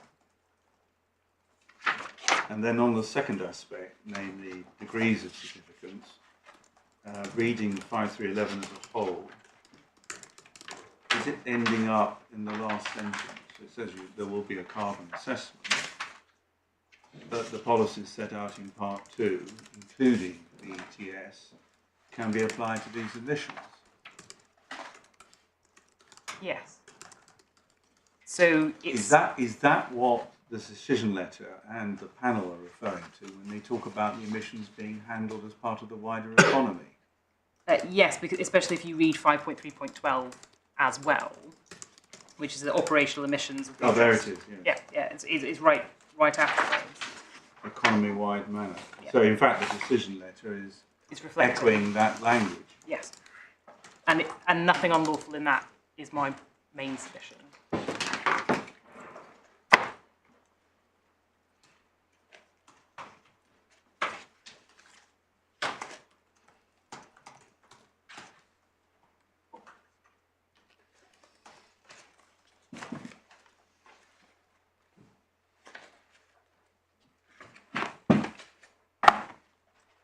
So that was NPS policy. The judgment also notes at paragraphs 23 to 26 that non-planning policy supports CCS and this project in particular as part of the government's overall plan to meet carbon budget. We can see that in the judgment. Sorry, this is your 23 to 26. This is the judgment 23. Oh, judgment, sorry. Yeah.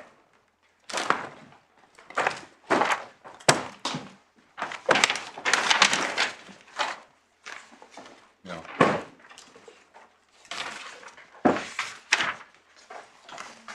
At page 83.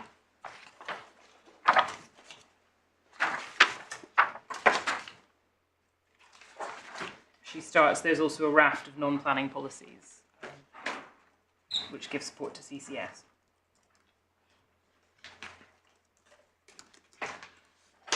And that includes the Committee on Climate Change, which is the independent advisor to government, stating that CCS is a necessity, not an option. You see that quoted just above at paragraph 21.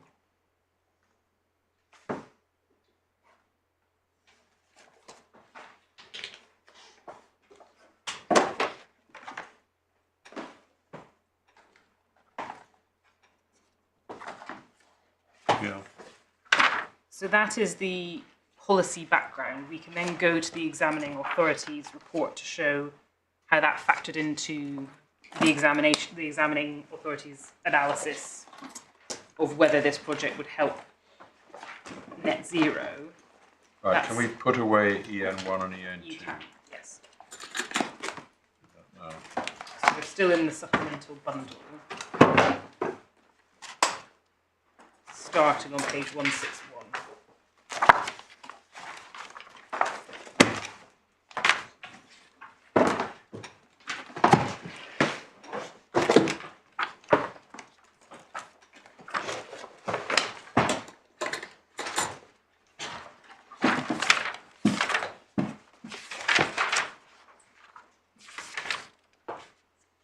Yeah.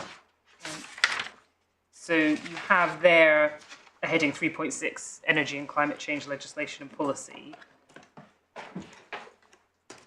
If you work your way through that, you see the examining authority picking up on all of these non-planning policies that support CCS and also this project. You can see specific mention of this project at 3.6.14 on page 163.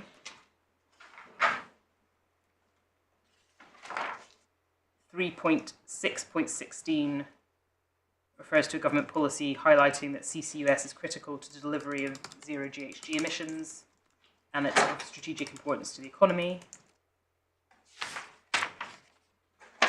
Skip over 2 pages onto 166.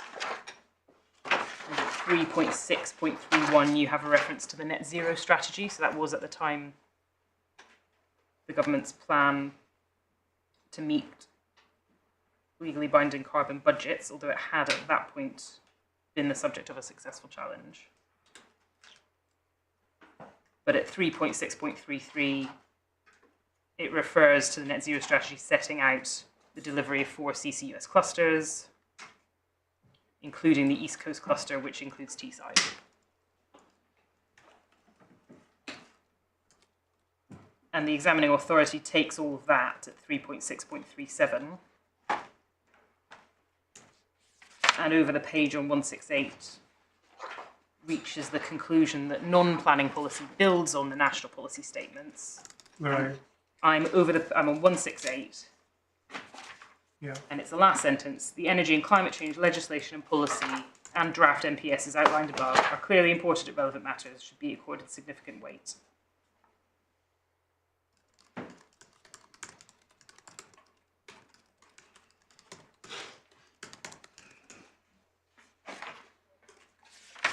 And then drawing all of those threads together,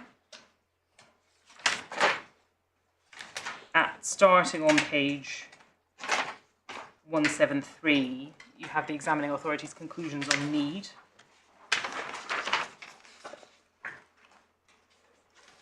(5.2.103) first sentence, proposed development would contribute towards the urgent need for new dispatchable low carbon generating capacity, CCS infrastructure, complementing other low carbon electricity sources, such as intermittent renewables or baseload nuclear. It would reduce carbon intensity and would help deliver the government's net zero commitment by 2050.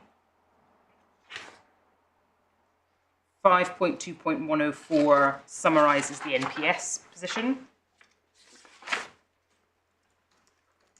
5.2.105 refers back to the non-planning policies.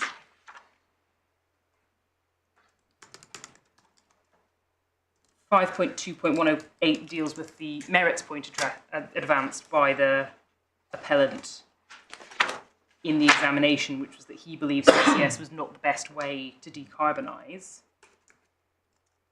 And the examining authority says, whether or not you're right, there's considerable MPS policy and wider energy support for the development.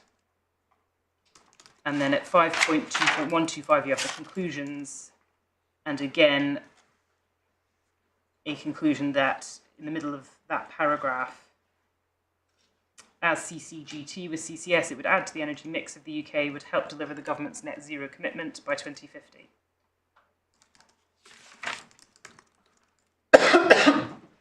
And at 5.2.130, just to complete the picture, you have clearly justified in accordance with national policy, as well as a range of other recent government policies, and on that basis we give substantial weight to the need for the proposed development. So that is the summary and reasoning on need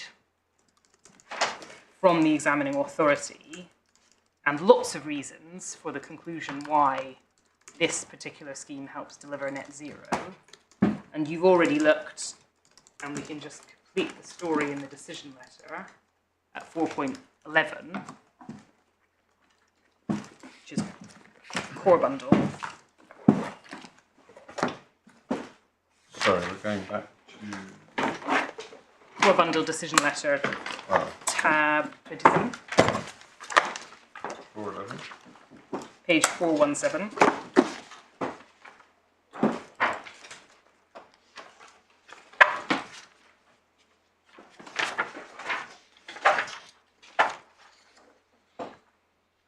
And there you have the Secretary of State's conclusions that this project in particular meets the policy needs and will help deliver the government's net zero commitment, with references back to the relevant bits of the examining authority report I've just taken you to.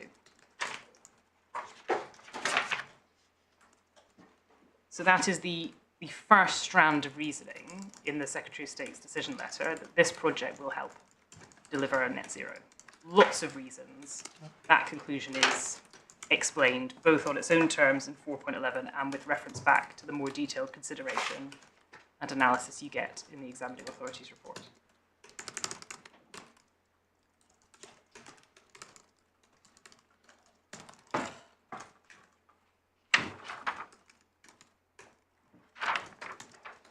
So, my lords, I'm about to start the next bit of what was done, which is the second issue, the greenhouse gases. Carry on. We're going to carry on to the normal finishing time. Yes, excellent. That's what I was going to check. So we start this story with the IEMA guidance, which is in the supplemental bundle at tab 1. There's quite a lot of common ground between the parties on the IEMA guidance. Just to summarise where I think we are. The the Secretary of State was not bound by law or policy to adopt and apply the IEMA guidance, but it was used for the purposes of the environmental statement, and I'll show you this, by the applicant, the interested party. It's not a prescriptive how-to guide. You saw those passages earlier today. It addresses more than one thing. So it addresses both what you assess, that's section 5, in terms of the things you are to take into account, the impacts you are to take into account, sources of emissions. And then in section 6, this is the new guidance, it sets out proposed criteria, which are just one suggestion for how you arrive at a judgment of significance. And throughout section 6, and I'll take you to some of these references, IEMA recognises that it's all very difficult and there's no one right or wrong answer. So that's where I don't think any of that is disputed, as between myself and the appellant. The question really is, how did the parties apply it, and how did the decision makers deal with that? And there are the two versions of the IEMA guidance are relevant here. If I take you first to the first edition, this is what was current when the environmental statement was prepared. And that is behind tab 1 of the supplemental bundle.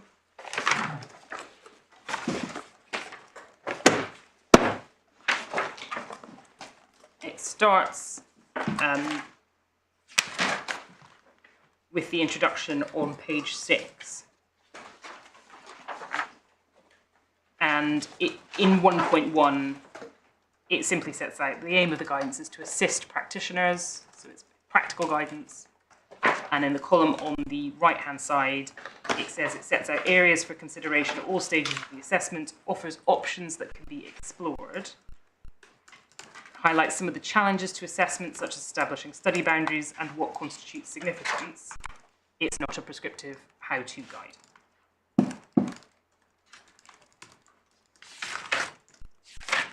If you go through it, you see different chapter headings. Page 14, you have section 5, GHG emissions assessment methodology. It's the same structure in the later version of the guidance, which is the what do you assess question.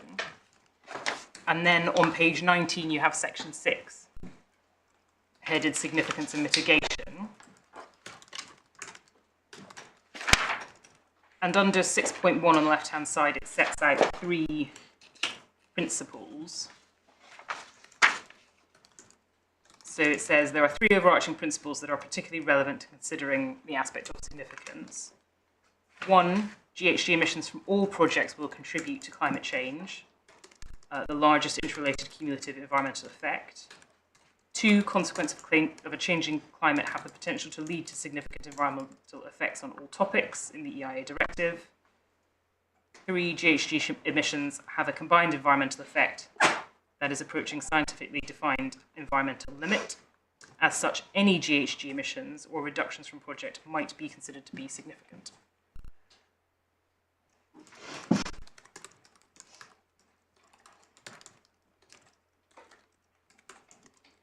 And then on the right-hand column, it makes that point again. In the absence of any significance criteria or defined threshold, it might be considered that all GHG emissions are significant, and an EIA should ensure that the project addresses their occurrence by taking mitigating action.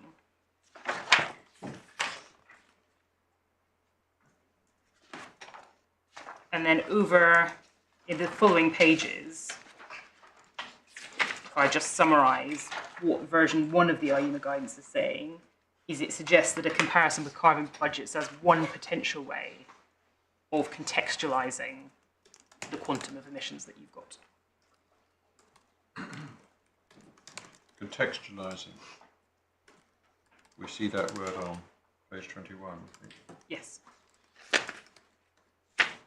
So that is what the IEMA guidance, that's how the IEMA guidance describes the exercise, is what you're doing when you're looking at carbon budgets or sectoral budgets or regional targets, if that's what you decide you want to do, is you're providing context for the emissions that your project is generating. fact, context is probably a better way of describing it than benchmark. Yes. Because benchmark suggests that the comparison will give you the answer. Yes. And what Gosa said in the passage we looked at earlier on was that it can't be a legal criticism if you're unable to come up with an answer by comparing a number with the carbon budget. Yes, so you don't... It might be 1%, it might be 3%, whatever. The mere fact that you, as a decision maker, you have a difficulty in arriving at a conclusion through that comparison doesn't mean you're making an error of law.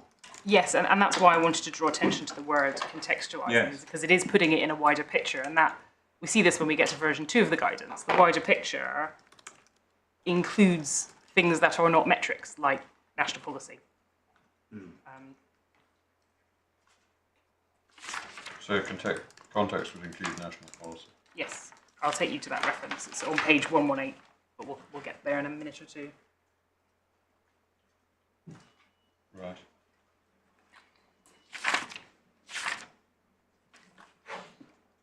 So that is what IEMA version 1 said. The Yeah. second edition then comes out after the environmental statement is prepared and submitted, but before the examination. That's at tab 5 of the supplemental bundle, and you have already been taken to quite a lot of the relevant parts of this. But you'll see, if we start on page 102, you see the same points being made about who it's for, how it's to be used. So under the heading 1.1, the aim of this guidance is to assist greenhouse gas practitioners with addressing GHG emissions. It's a revision of the 2017 guidance.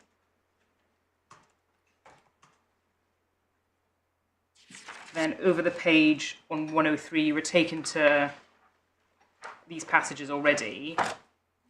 The box 1 sets out the key updates to the guidance. And it explains it presents more nuanced levels of significance. It then refers back to what the 2017 guidance says.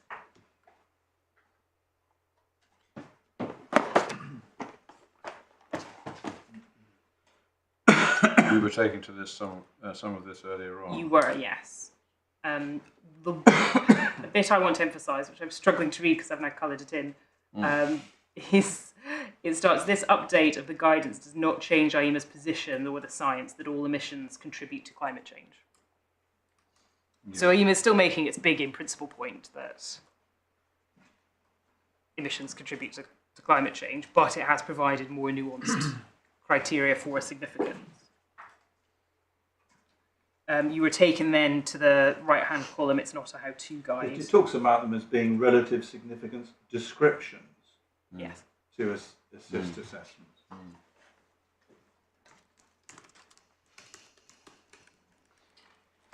Yes, and they're not going to work for every single project because it's all quite. This guidance is aimed at a high level of this is how you could do it for any particular project, but it's not a prescriptive methodology for assessing significance. It's one suggestion of how to do it with reference to some descriptions. IEMA itself is quite realistic about how what it then goes on to describe as the criteria might actually help. Or not.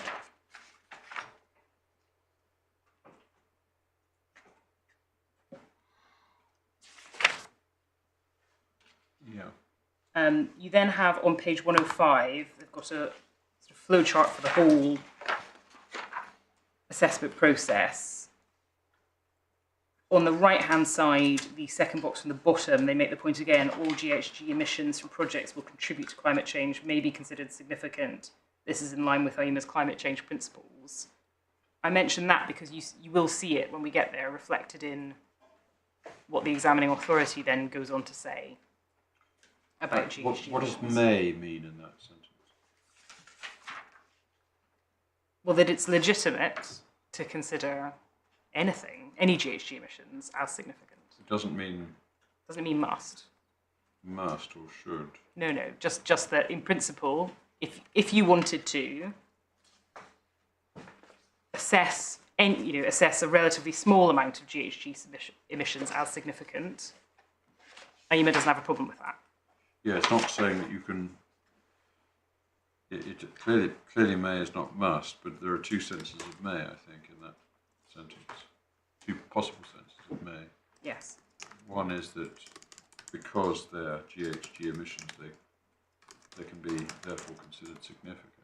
And the other is that according to your own judgment, you can or may not. Yes. You say. I see. And in my submission, it's saying you are entitled to consider them. Entitled, but don't have to. Exactly. I don't know whether that's significant at that point. Sorry, I don't know whether that matters. I should say. I'm going to weave it in later because in my submission it is part of the relevant context to the examining authority's treatment of the issues and the decision letter that you are getting these signals from the guidance and also from national policy that, notwithstanding the contribution that a particular project might make to a carbon budget, which could be very small, it's still a legitimate exercise of your evaluative judgment to conclude that those emissions are significant. Yeah. There's a few steps along the way to get there that comes out from the examining authority's report. Yeah. So, in essence, the AEMA guidance is, on this issue, permissive, not prescriptive, as to how you go about doing it. You then have chapter 5 on page 106. This is the guidance on assessment methodology, and this is where the references to well-to-tank emissions and the whole life cycle come from. And that, as you will have seen, and I will show you again, was one of the issues in the examination, and the issue to which the references in the XA's report to the AEMA guidance was directed. Because Dr. Boswell's first point... Sorry, where in AEMA are they referred to? So I was just looking at the chapter heading. I need to find the right bit for you for the life cycle, which I don't have highlighted, but I can find it.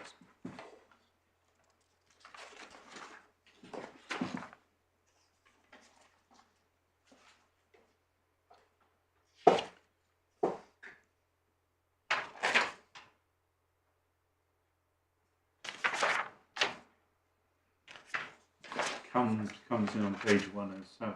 Yes. Right-hand column at the top. I'm not sure it's the first reference. I think it is because that's the scope. That's step 1, is you set the scope. And the other term you referred to was well. So that is just part of the life cycle way of describing life cycle is from the well to the tank. The whole. Is that expression used in here? I believe it. I will need to double check.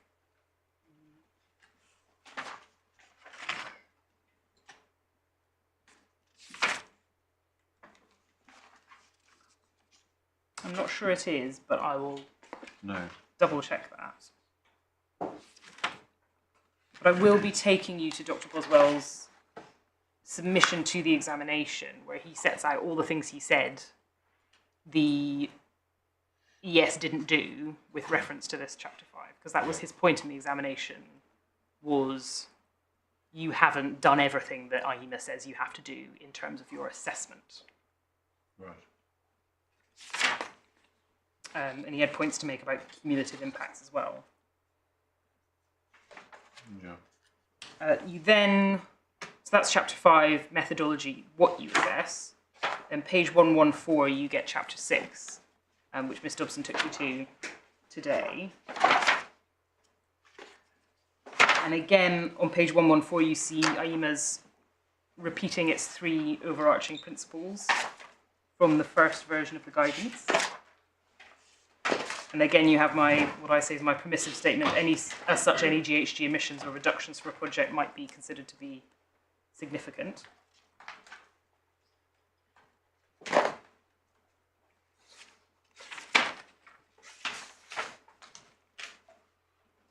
and then you were taken through this by Ms. Dobson, so I won't go back over that ground in terms of what AIMA says about its suggestion for how you go about assessing significance.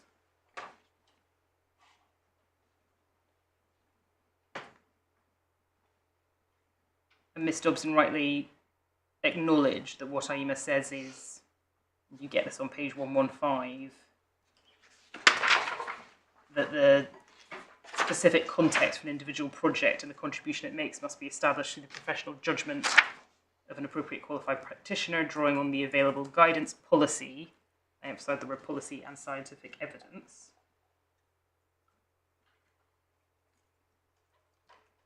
Page 116, you then get the criteria.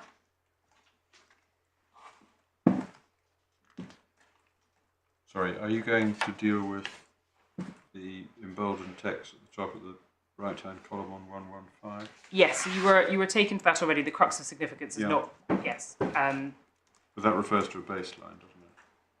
Yes, it does, consistent with the trajectory towards net zero. That's AIMA's position on one way of doing it. The crux of significance is to look at the trajectory towards net zero. So that's, we have to read that as subject to the cautionary note that this is not prescriptive. yes. It's not a how-to guide, is the language that AIMA uses.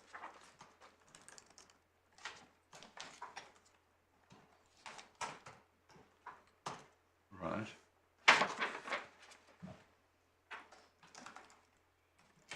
And then you have the following principles are a guide to determining significance, and then on at 6.3, significance principles and criteria.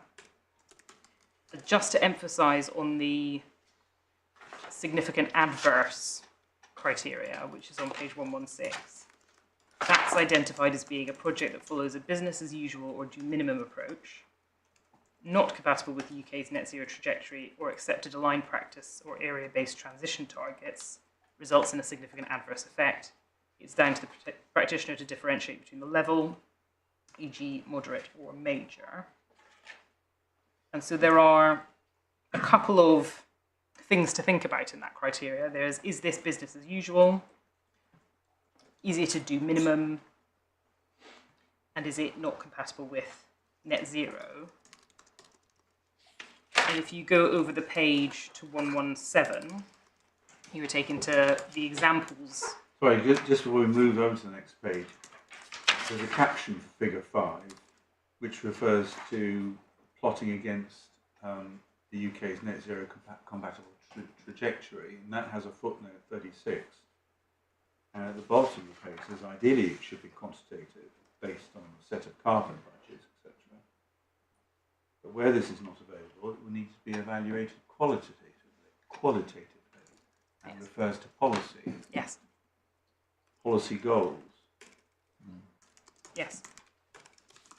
And there's another reference to policy coming up shortly. So AIMA's not restricting what it says can be taken into account. It's not drawing a distinction between what's in policy and what's a quantitative baseline or anything. It's saying there's all sorts of things you can look at. And it may be that you have to look at policy because you've not got a quantitative metric.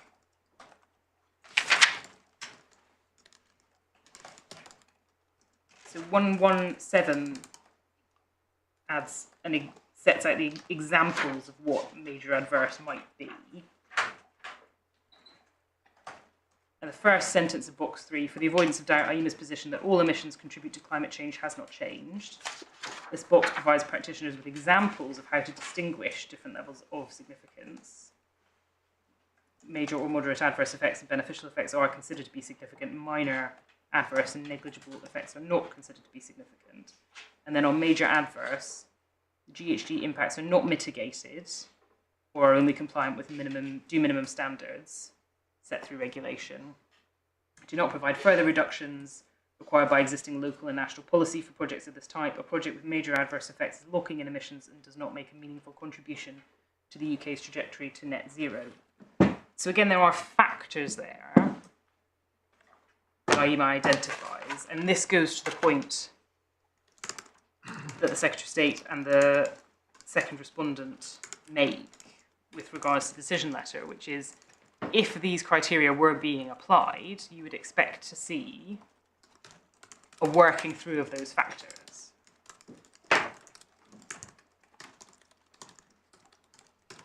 But also, I was looking for this earlier on, we've got box 3, examples of significance criteria.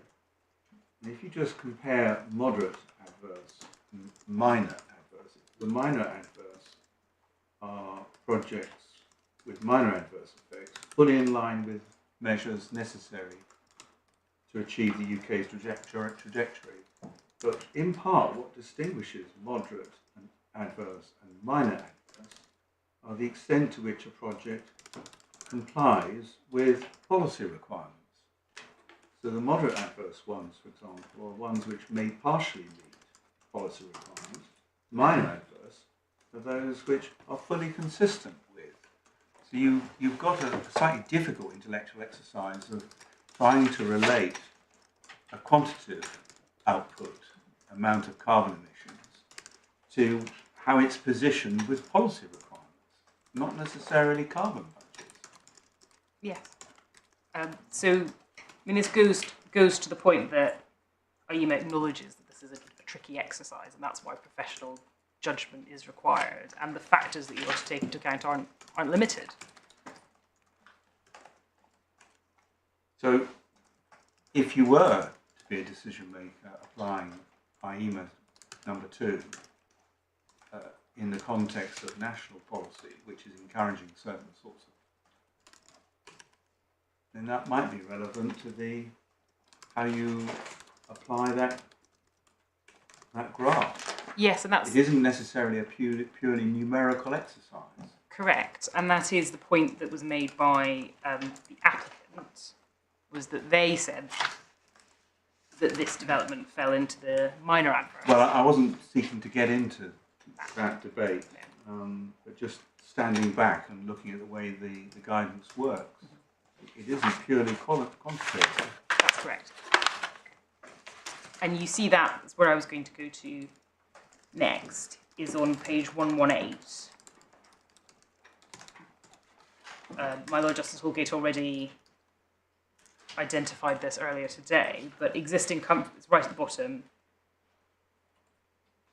Existing government policy will in many cases define goals and necessary action for GHG emissions reductions that's compatible with national climate commitments. I'm sorry to be a stickler, but I mean, actually, going back, it's not just policy requirements, but policy requirements for projects of this type.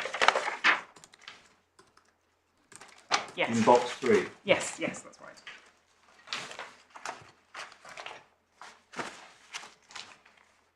So IEMA is certainly not saying that policy is irrelevant. Policy is actually very relevant as far as IEMA is concerned.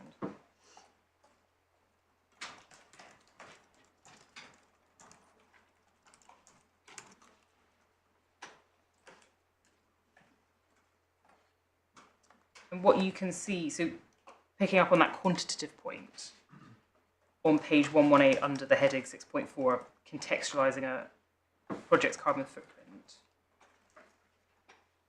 The first paragraph notes, context of a project's carbon footprint determines whether it supports or undermines trajectory towards net zero. Determining that trajectory and the position of a project within it, however, is the challenge for practitioners. So that's the point, it's all very difficult.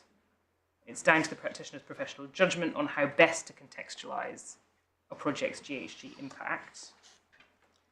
Then it goes on to talk about UK carbon budgets. And it says the starting point for context is therefore the percentage contribution to the national or devolved administration carbon budget as advised by the CCC. However, the contribution of most individual projects to national level budgets will be small, and so this context will have limited value. The available contextual information base is rapidly developing and will continue to grow. And then existing government policy will in many cases define goals and necessary action for GHG emissions reduction that is compatible with national climate commitments. So again, it's making the point that there's a broad range of sources you might have to draw on in this difficult exercise, including policy.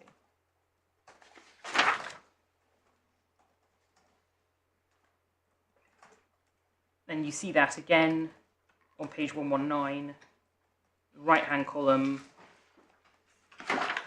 bottom paragraph. It's good practice to draw on multiple sources of evidence when evaluating the context of GHG emissions associated with a project.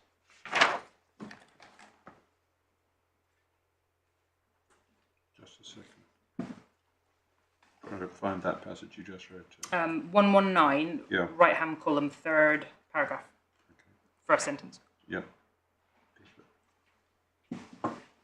Thank you. Yes.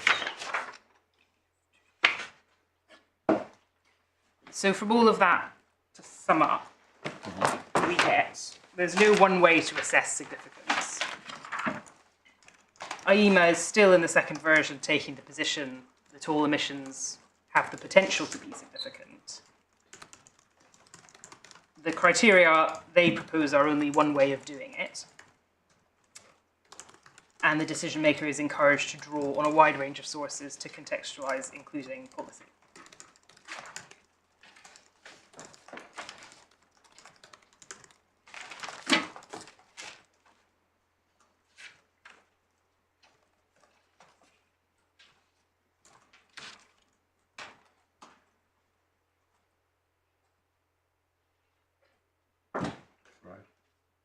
And I think I will, before you rise, manage to get through the next bit of my submissions, which just sets out the ES and what the debate was in the examination before we get to the examining authority. How long will that take? Not very long at all. I've got 3 documents to show you. Does that mean 10 minutes? Yes. Right, because we're going to stop no later than past in any event. That works. And I will have got to the end by then. So if we look at the environmental statement, which is in the supplemental bundle at page 74,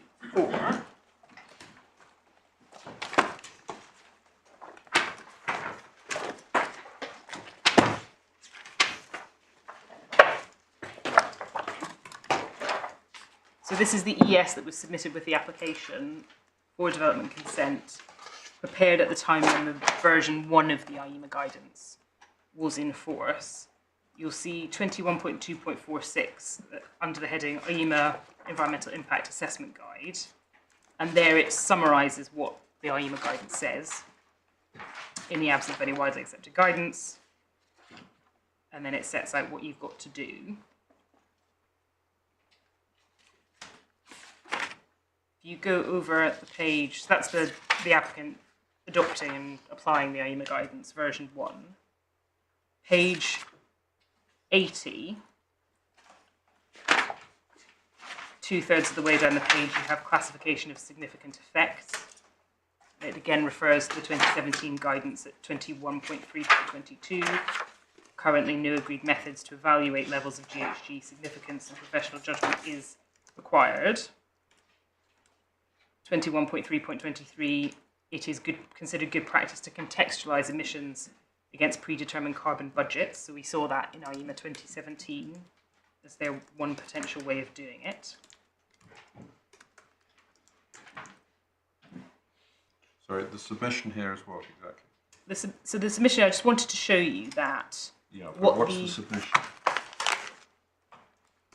What the applicant did was, in the ES, they compared against a carbon budget and they used their professional judgment to set a threshold of 1% and then set out their position that that was a minor adverse impact. And then at 21.3.26, you see the mention there, as per IEMA guidance, all GHG emissions are classed as having the potential to be significant, as all emissions contribute to climate change.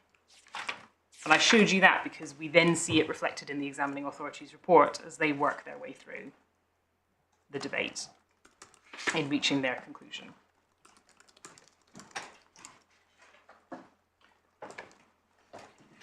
Yeah. So that was the position in the ES. Dr. Boswell, the appellant, then responds to that. That's at tab 6 in his deadline 2 submission.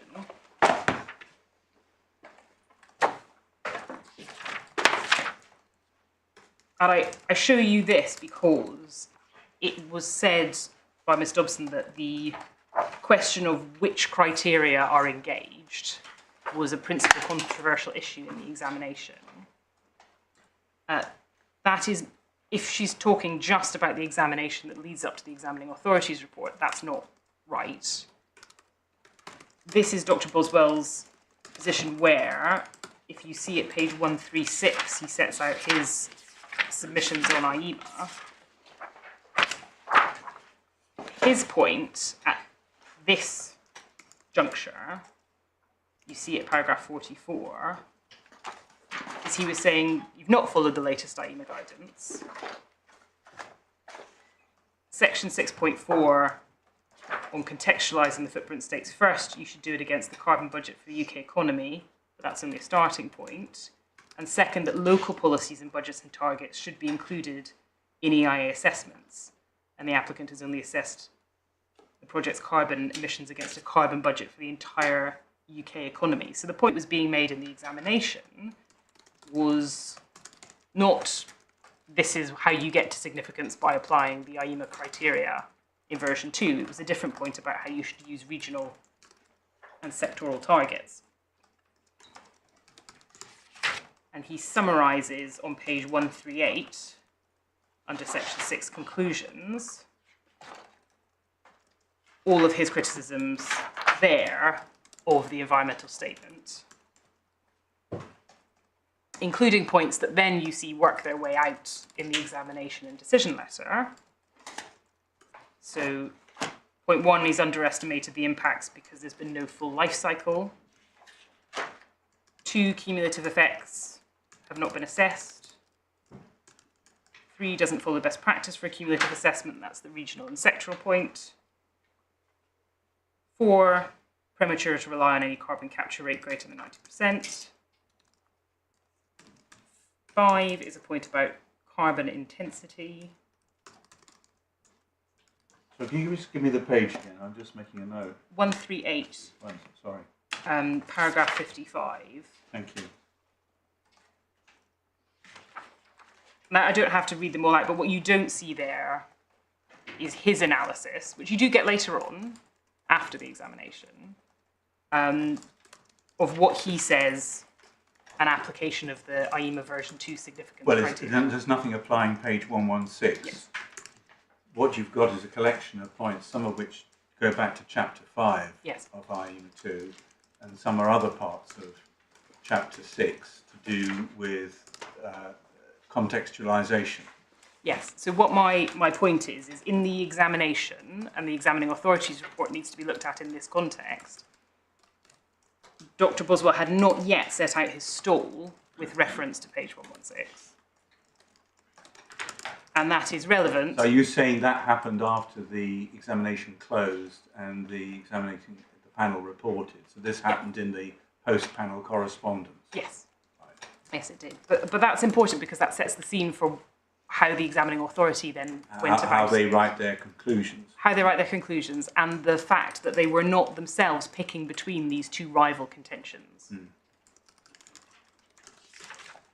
And so when we get there, my submission will be ultimately the Secretary of State was not, as has been presented, picking between two rival positions. The Secretary of State had 3 routes. If it became a principal controversial issue, it became one much later on. It became one much later on, but also importantly, there were 3 different significance assessments going on because the examining authority did one too on a different basis, which the Secretary of State agreed with.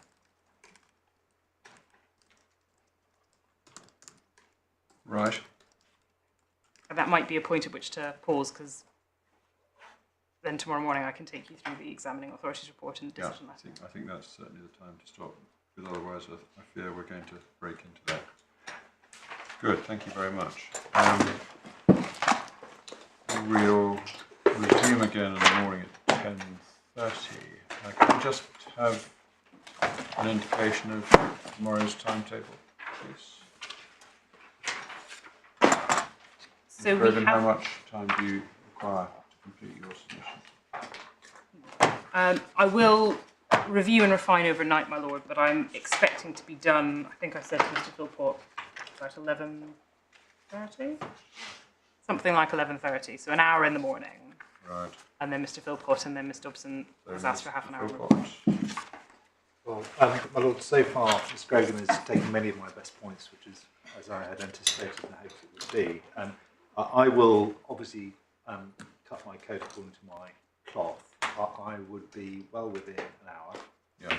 I hope to be more like 45 minutes, which on that timing would allow plenty of time for the friend to reply. We aim to finish by the midday adjournment. Is that going to be? That is our plan as well. That's how we've. I don't want to say is that going to be possible. Is that going to be comfortable? Yes, my lord, Yes, from my perspective. Yeah. And from mine. And from mine. Good. Thank you very much. Thank you all very much for your submissions today. We shall start again at 10:30 in the morning. For those who need to know this, the live link will be operating tomorrow as well, as it has been today. Thank you all. What, right in the table?